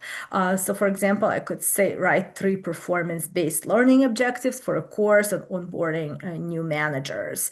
And I always specify if I'm looking for, in addition to this basic prompt, I always specify if I'm looking for like Bloom's taxonomy, if I'm looking for a specific level in Bloom's taxonomy, or maybe if I'm looking for just SMART objectives or ABCD, what kind of objective am I looking for? So for objectives, I think AI is actually super helpful, but it's very important to make sure that it uses verbs that are relevant, that are measurable and observable. Because if you don't double check and just let it go, I noticed that in many cases it just gives you verbs like understand and other verbs that you cannot measure. So I never keep objectives exactly, even though when I ask it to write it, I also specify the condition under which the tasks need to be performed, especially if I'm doing objectives for universities. But still, in many cases, it does not produce the objectives that I'm really truly looking for.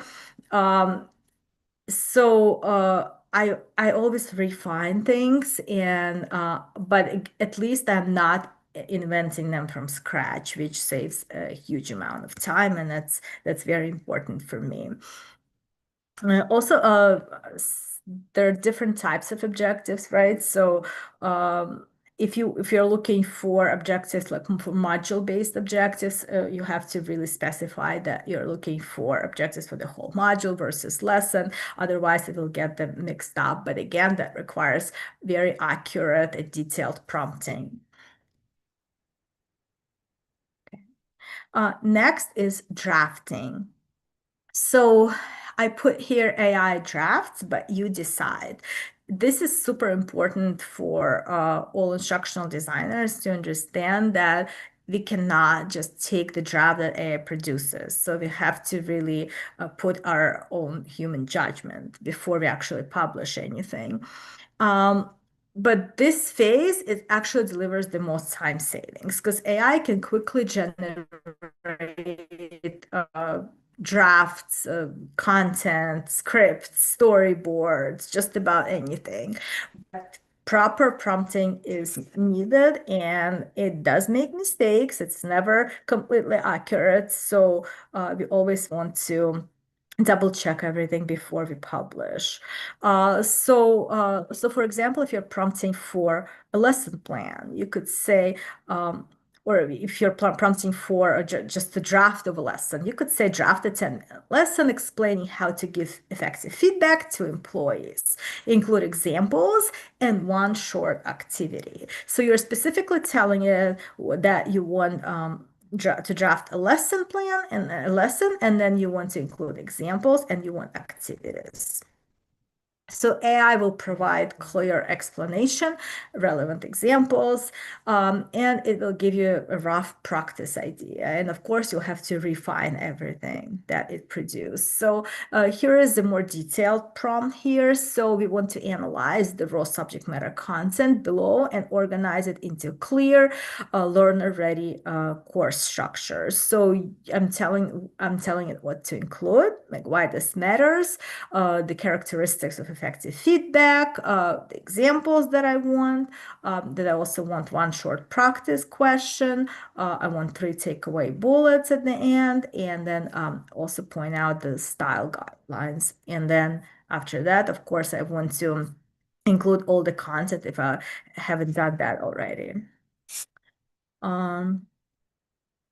So this is what it generated. So it basically gave me an intro, a core concept, like I asked. It gave me some examples. It gave me a practice activity, and it gave me some key takeaways. So this is definitely not this gives me an idea, but it's not a complete lesson plan. So what I would do, if I wanted more detailed, I would take that as a starting point, and then I would continue prompting AI to generate better examples, to generate more detailed introduction, and also to generate a more detailed practice activity.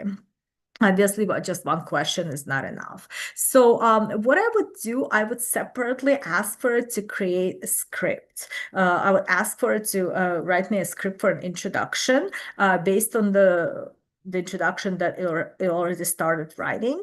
I would also then ask for specific examples. So I would share examples that I already have and like, and then I would ask it to add more examples. And for practice activity, I would also do some additional brainstorming for more types of activities that would be relevant for transformational learning, for application-based learning, as opposed to just random facts and theory. So I would continue prompting it until I get the result I like. And once I do get the result I like, I would ask for it to put everything together in a script. And of course, I would mention the tone that I want that script to be like. So if I want it to be conversational, professional, or so on. So AI can also help you create realistic scenarios. So my prompt could be create a realistic workplace scenario where a manager must give corrective feedback to a high-performing employee. So AI can deliver context, characters, and believable situation. As I mentioned before, if I could include examples, I would definitely include as many examples and in scenarios that I previously created, and I would incorporate them into the thread so that AI can pull them and kind of mimic them. After that, once I'm happy with the scenario, I can either go ahead and create role plays based on that, branching questions, or I could do discussion prompts. But here AI can also help me as well. So it can, for example, once I have the scenario I like, I could say, now that I like this scenario, here's the scenario, here's the final scenario, you can now create a role play based on that. Or can you suggest whether role play, branching question, or discussion prompt would work best here and why? So I want to hear the reasoning, because maybe in many cases what happens is, for example, I think that branching question would be best here, but then when I ask for reasoning, it gives me some other suggestions that I haven't been thinking about. So it helps me kind of brainstorm additional ideas. Okay. So here is the prompt. So we're designing a realistic scenario. So we want to create a realistic workplace scenario for a course on giving effective feedback. And our focus is giving corrective feedback to high-performing employees. So not to any employee, but to high-performing employees. So the output should be a scenario. So I'm telling it exactly what kind of scenario I want, that it needs to be short, realistic, neutral in tone. The decision points. So I'm covering all the options that I'm looking for. I wanted to include best answer. So why it works. So some bullets on that aspect, and then of course always style guidelines. So for style guidelines, again, it's the type of language I want to use. I'm telling it to avoid jargon or policy language, and I want the situation to be very realistic.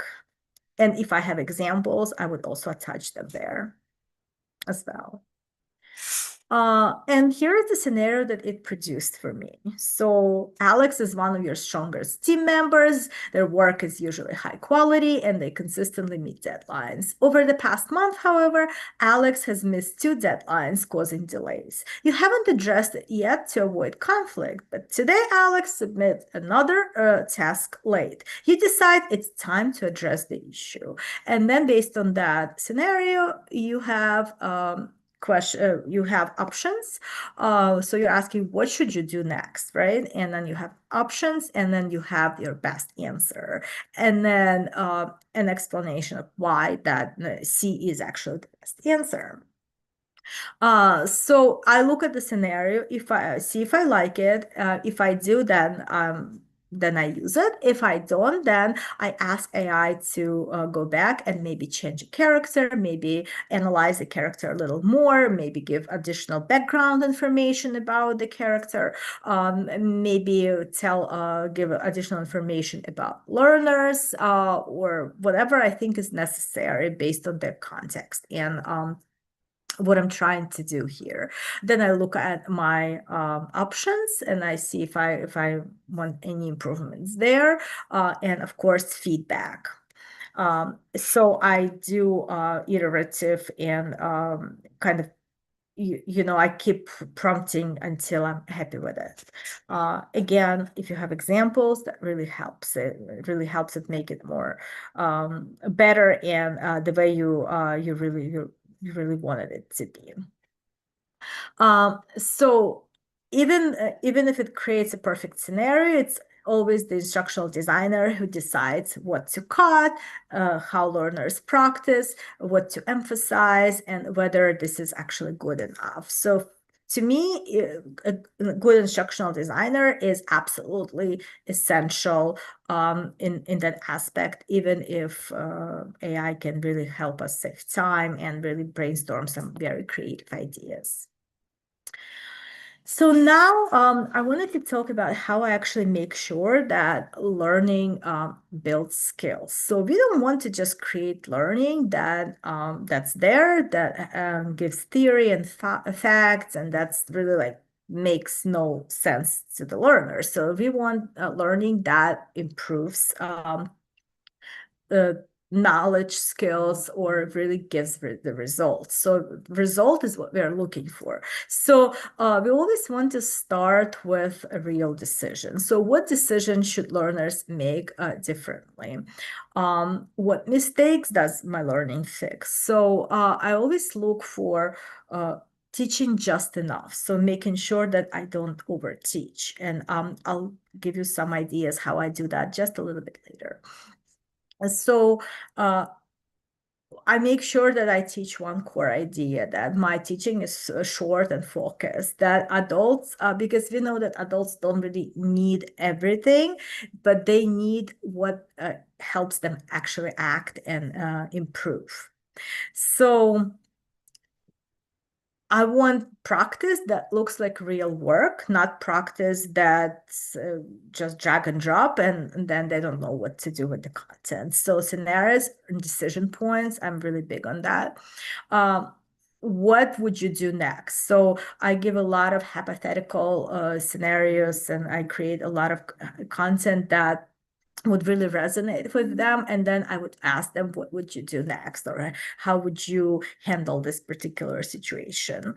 And I avoid, of course, like quizzes with definitions or terms. So I will avoid that as much as I can. So making the thinking visible, where you don't just show the answer, but explain why it works. I do a lot of explanations, provide feedback. So I use a lot of avatars in my courses that actually pop up and provide additional information, or ask thought-provoking questions where learners have to do that themselves, to answer questions themselves so that they can do the thinking, and explain why other options don't work. So instead of just saying why something works or why this answer is correct, I always add at least some information about the options that weren't accurate or correct. I think that that's where learning happens, when they understand why they make that mistake. So for me, it's important. And I design for transfer, not for completion. So I always think about whether they can use this tomorrow in their work. Would it be easy to remember under pressure? If not, maybe I need to think about a job aid. Does it reduce hesitation? Do they now know what to do? And based on that, I decide what type of learning I'm trying to really like produce and create for them so that they're successful. And to me, the rule is, if a learner can't practice a decision, then they're just consuming content. Of course, I use prompts for slides and for videos. I usually do prompts for, like, for example, like create a 6-slide outline for a lesson on psychological safety at work, or just create an outline, and then based on that, create slides. And or for videos, I could write a script introducing a course, and I give additional background about the course, about the learners. So I do that all in one thread, or in under one specific project. And after that, I use either Manos AI, which I really like it. I use this for these slides that you're seeing right now. And also, or I create videos using different AI tools based on the script. But in many cases, I just use ChatGPT to generate script for slides or for videos for me. Of course, like I said before, I always go back and I recheck the content and make sure that I'm happy with the results. In phase 3, I use AI as my second set of eyes. So for me, logic is, of course, as for any instructional designer, it's important. But when you're seeing the content so many times, it just gets too much. Sometimes it gets like you feel like you've seen it so many times that you're not even seeing your mistakes anymore. So it's important to to double check your work. So I may ask AI to review the lesson and identify where the content does not clearly support the learning objectives. So maybe I think that this is important, but because I've seen the content so much, or because subject matter experts thought that they actually want it in there, it supports it. But then in many cases, AI actually identifies instances where it's not even being supported and when it's not needed. So it's important to double check for alignment with assessments and learning objectives. I also use it for tone and flow. So I ask it to for example, rewrite this paragraph so it sounds natural when spoken out loud. And then, of course, when I get the scripts that AI produced, I always take the script and I read it aloud. I still do that. Just to make sure that it sounds natural and it sounds like human wrote it. and I always have that note that AI can flag things for you, it can flag issues, but you decide what to change. And that's super important because, again, you are the instructional designer and AI makes mistakes. So it can flag issues that it thinks is an issue, but it may even not be. So what can AI spot for you? So what am I really looking for when I'm looking at quality e-learning course? So before I share an e-learning course with the client, I look for cognitive overload. So I use AI to help me identify content density that might overwhelm learners. Again, I might think that I have a lot of good information, but I need that second set of eyes, and so that AI can look at it and tell me if there is cognitive overload. And if so, then I'll be looking at removing certain content, or maybe moving it somewhere else, or maybe even creating job aids for that, or creating additional supporting materials instead of just putting everything under one umbrella in the course. Then this is especially true when I design courses for university clients. And so you want to flag for like statements that need evidence or citations. So when I design courses for colleges and universities, it's actually they do have a lot of research and that we have to incorporate into our courses. So it's important to make sure that all claims and quotes and everything else that we include is actually verified. So I put the content into ChatGPT or a similar tool, and I ask it to flag statements that need evidence or citations. Also, inconsistent terminology. So in many cases, subject matter experts send information that has different term or different word for a specific concept that they're using. So I usually pay attention to that when I design courses. But again, if there is a lot of content or I have many lessons and many modules, I might miss that. So I ask AI to spot inconsistencies for me. Misalignment, where I ask AI to check content that doesn't support the learning objectives, and also check for content that check for assessments and make sure that they match the objectives. So I use that AI for that as well. And unnatural language, where I'm asking it to highlight phrasing that sounds robotic when spoken. And it's not that great at it. So because as you know, sometimes it writes in a very robotic manner too, but I did find it helpful in certain instances. And sometimes I do check for that, even though, like I said before, I really like to reread the scripts and read them out loud and make sure that they sound human. And the last one is shipping. So where we polish and prepare for delivery. So I check grammar, I do clarity checks. I may ask for transcripts and captions. And in many cases, I also ask to turn my lessons into job aids. And I also check for formatting and repetition. So again, I would always handle quality and approval. So I would never leave anything at AI to make the decisions. I'm just asking for support. So another prompt that I use for clarity is rewrite the paragraph below so it sounds natural when spoken out loud.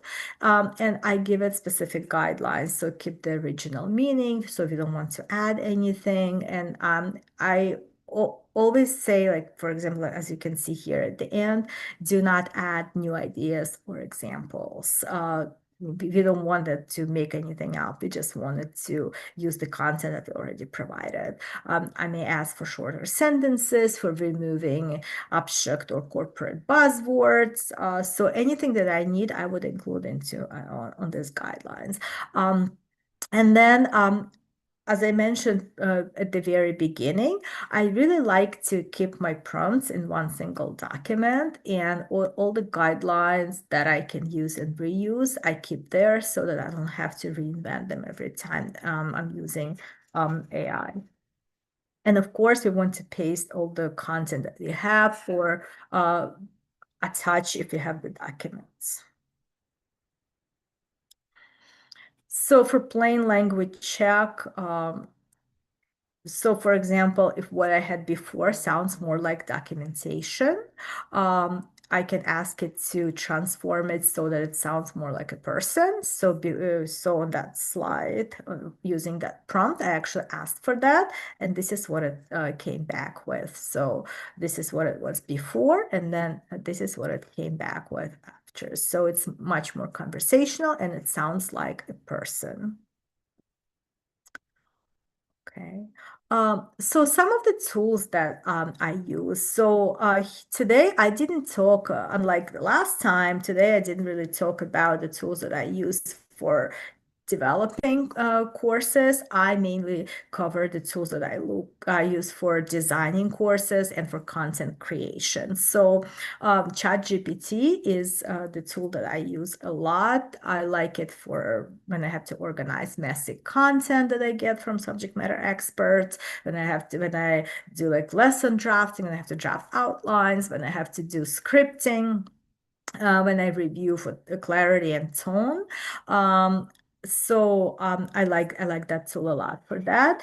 I also use Claude for very long documents. So if I get like very long documentation from subject matter experts, and then at that point I turn to Claude. So also if I have policy heavy content, then I use Claude as well. Or if I want to improve readability, it really handles long inputs well, and the result is more natural and more human sound. So I like it better. I use Gemini too, but I mainly use it for drafting in like Google Docs or if I want to collaborate with teams. And one of my favorites is Manos AI. So again, I use it for text to slide draft. So if I have text and I just need to create slides. So for example, for this presentation, I created an outline and then I created a script for myself. And then based on that script, I actually used Manos to help me generate the slides.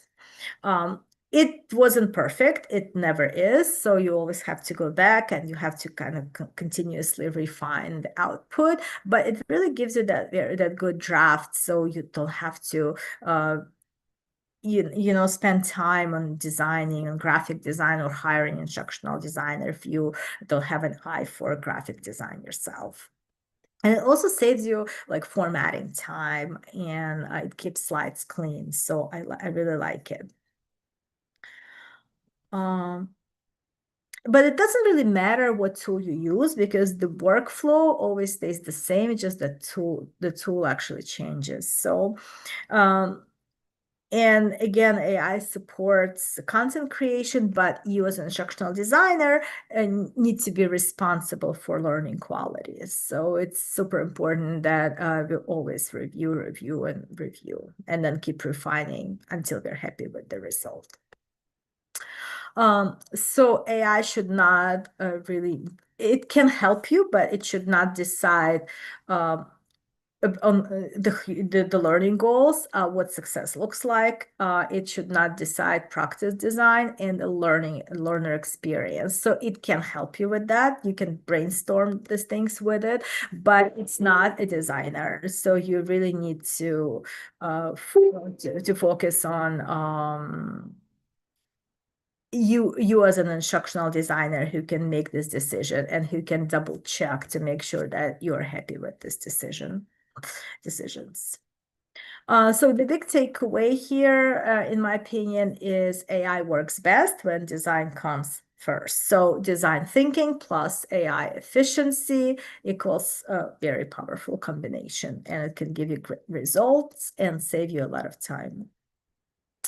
So I always recommend starting small, so don't do everything at once. So if you want to just try something, draft one lesson, review one existing lesson, maybe create one scenario or script. And then I always recommend paying attention to where it actually saves you time, maybe where it didn't save you time. So in some cases, we noticed that it's actually easier for us to do things without AI, and then in that case, maybe you don't need AI for that purpose. And then decide what still needs that human judgment, your instructional design eye, and what really can be outsourced to AI.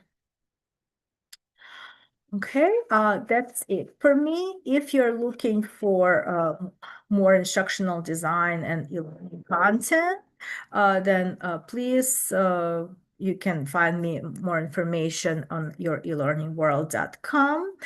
You can also email me if you have any questions that I didn't answer, or if you will have any questions later on, feel free to email me. Here is my email, and please connect with me on LinkedIn.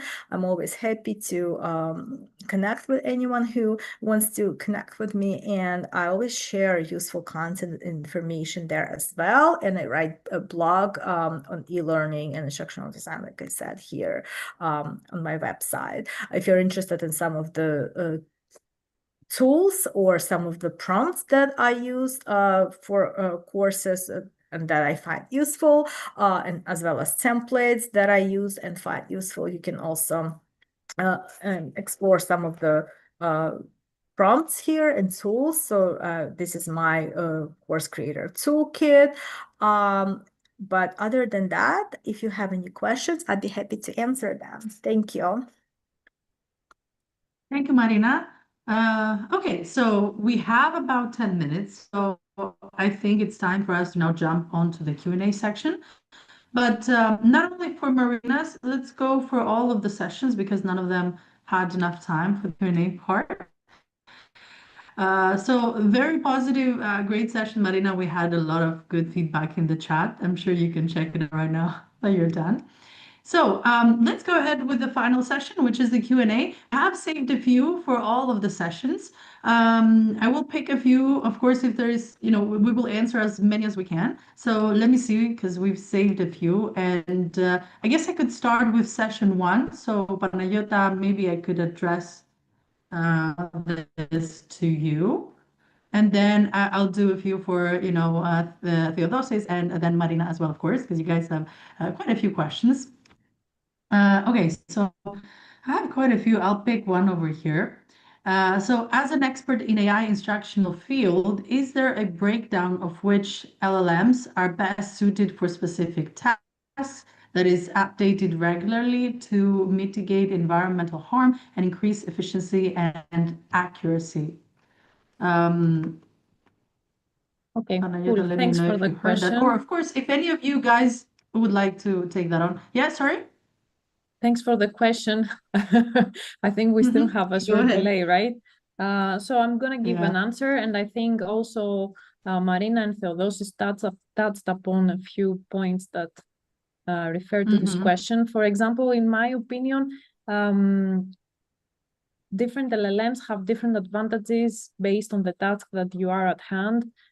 For example, I think both Theodosius and Marina mentioned that Claude manages well text and how it personalizes text and how it can create content based on your requirements. I personally like Gemini when I am creating videos, at least these clips, which then I can edit in larger videos and images, and also the infographics that now are really improved.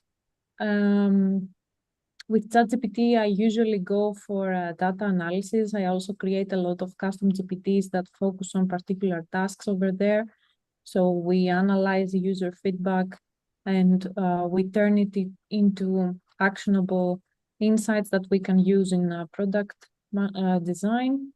So yeah, I would advise people just to test and compare LLMs based on the tasks at hand and see which fits them and satisfies them the most. So I wouldn't pick just one. I agree. Let me know, Theodosia and Marina, if you'd like to add on this. Otherwise, I could move to another question. I think Theo wants Totally. to add. Yeah, I totally agree with Panayota. I essentially use multiple LLMs in order to produce different tasks. For instance, I use Perplexity, as I have already told you, when it comes to, analyzing learners' data, performing all kinds of needs analysis. But when it comes to content writing, I stick mostly with Google Gemini because it's such a versatile platform to use. Occasionally, especially in the past, I used to use Claude, but lately I have been using Claude only when it comes to coding and application development, which I believe is better even than Gemini. Yeah, these three are my favorite ones. ChatGPT lags behind lately, but it will eventually catch up. So yeah. Yeah. I How about you, Marina? Anything to add? tools as well. And I also like to use multiple tools even for the same content so that I can compare the outcomes. But I use, just like I mentioned, I use ChatGPT, I use Claude, and I use Gemini. I see. Thank you for your input. All right, let me move on to another question. I think this was directed for session 2, so that would be for you, Theodosi. But of course, if any of you guys want to jump in, let us know. So it says, I don't know if you touched on this, but when I do research-related work in ChatGPT, it sometimes gives me outdated references and links, or even links that aren't live anymore. Is there any efficient way to control this? Actually, the one piece of advice that I always share is this, and you are probably already doing it, but I'm going to tell it nevertheless. Always verify the AI's output. ChatGPT was the first LLM to hallucinate. So that's why whenever I need, as I said in the previous question, to validate something or to locate whatever I'm trying to look for, I stick with Perplexity. That's my go-to LLM when it comes. Actually, it's not an LLM, but yeah, I'm using Perplexity when it comes to researching even simple stuff. For instance, if I'm looking for a new web camera, I go to Perplexity and ask it to analyze certain web cameras based on my budget. I'm not using it just for learning design tasks. I'm using it for everyday tasks when I need to locate information that people have shared or, If I may add to that, I sometimes try to limit a bit the prompting and try to give a particular time frame, for example, that let's say I don't want sources before 2024, or depending on my task, actually, I try to do that. And when I'm trying to surface literature, academic literature, then I trust tools that are more oriented to academy, so that they have some safeguards, and basically whatever you get as a result is backed up with the research is there. It only depends on what type of research it is and how valid it is, in what journal it is published and stuff like that. So I would also do something like that. I mean, in addition to what Theo suggested. Yeah, actually, what you're saying is pretty valid because if you're doing academic research analysis, there are dedicated tools. I like to call them AI researchers. I believe you showed consensus during your presentation. I have reviewed consensus on my YouTube channel.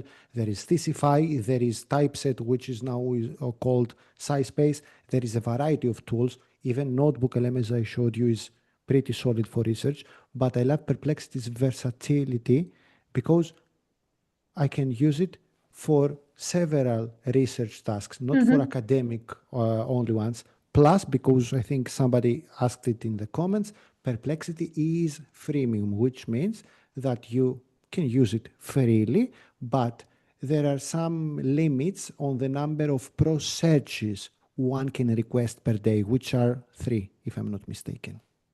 Yeah.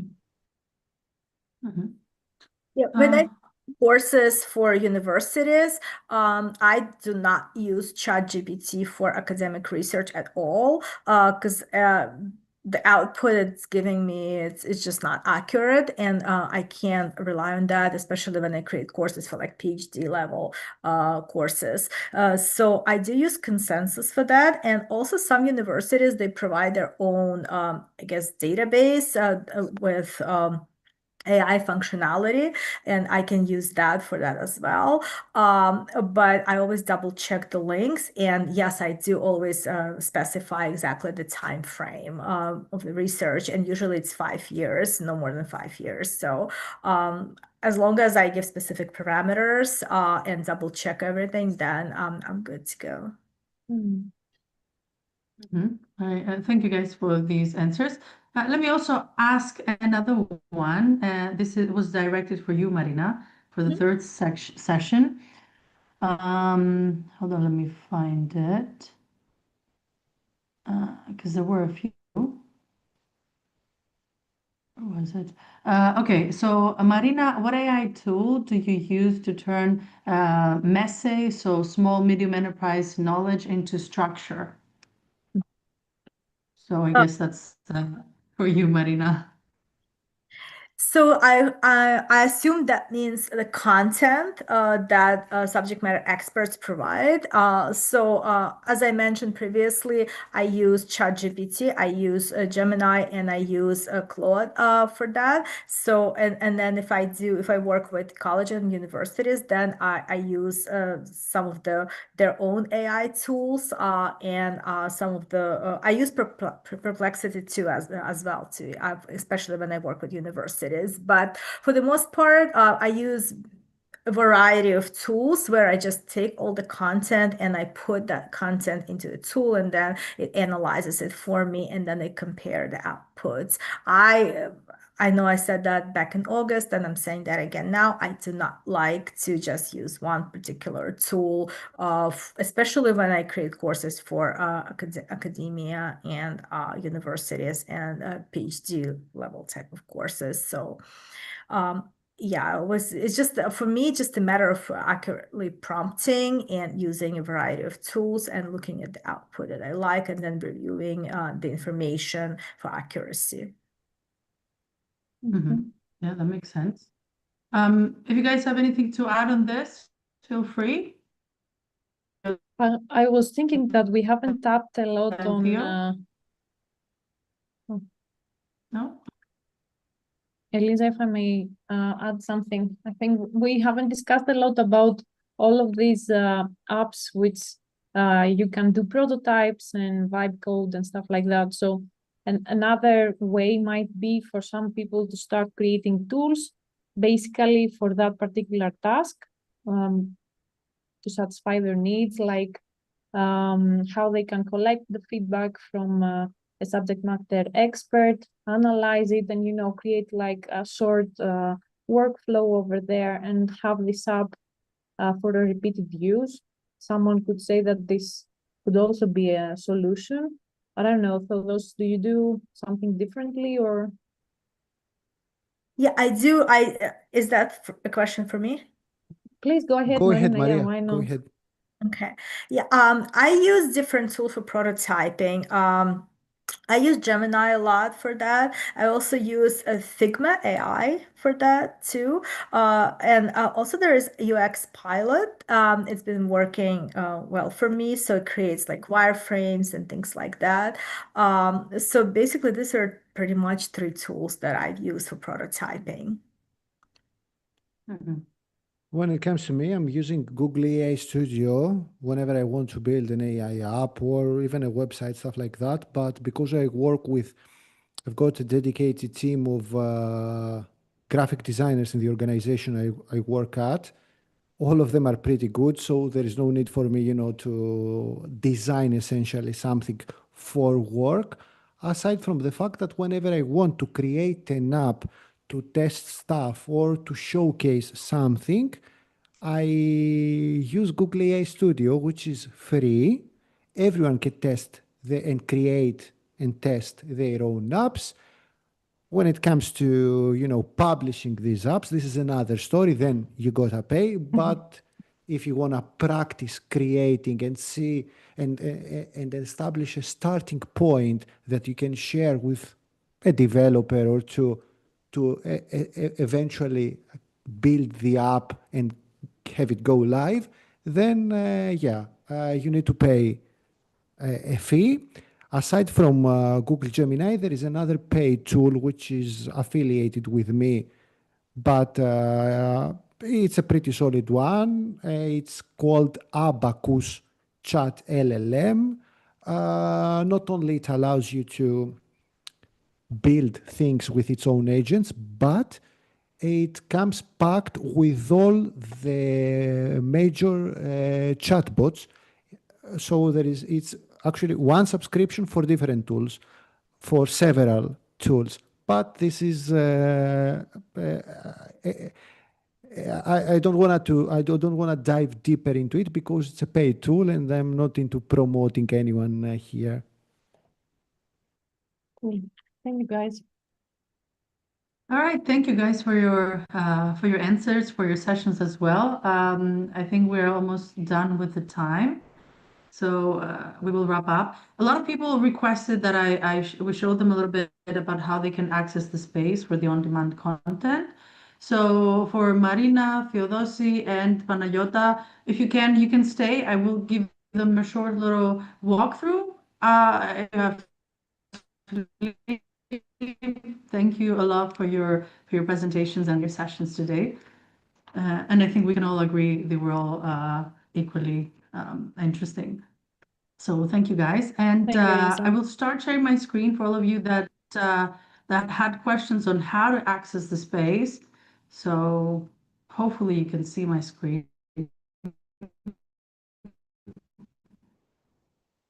I will speak slower in case I'm breaking up. To click the link that we shared earlier. Again, sign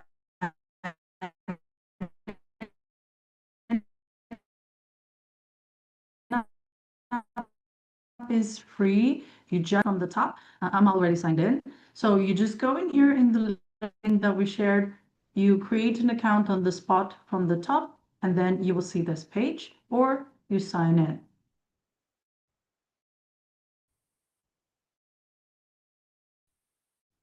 So hopefully that should take you to the summit material.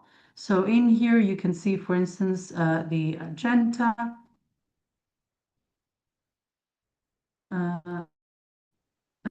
Okay, my colleague is telling me something isn't working properly, so we'll fix that. No worries, because we're gonna add the content anyways. So she's something like this, and then you should be able to have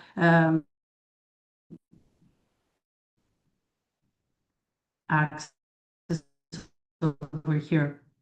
Content is breaking up, so I guess we're gonna stop the sharing. Okay, so let's wrap up then. Thank you all for coming in today. We will send you more information on your inbox, and the on-demand content should be available sometime tomorrow. So thank you a lot for joining today, and we hope that was useful. Bye-bye, everyone.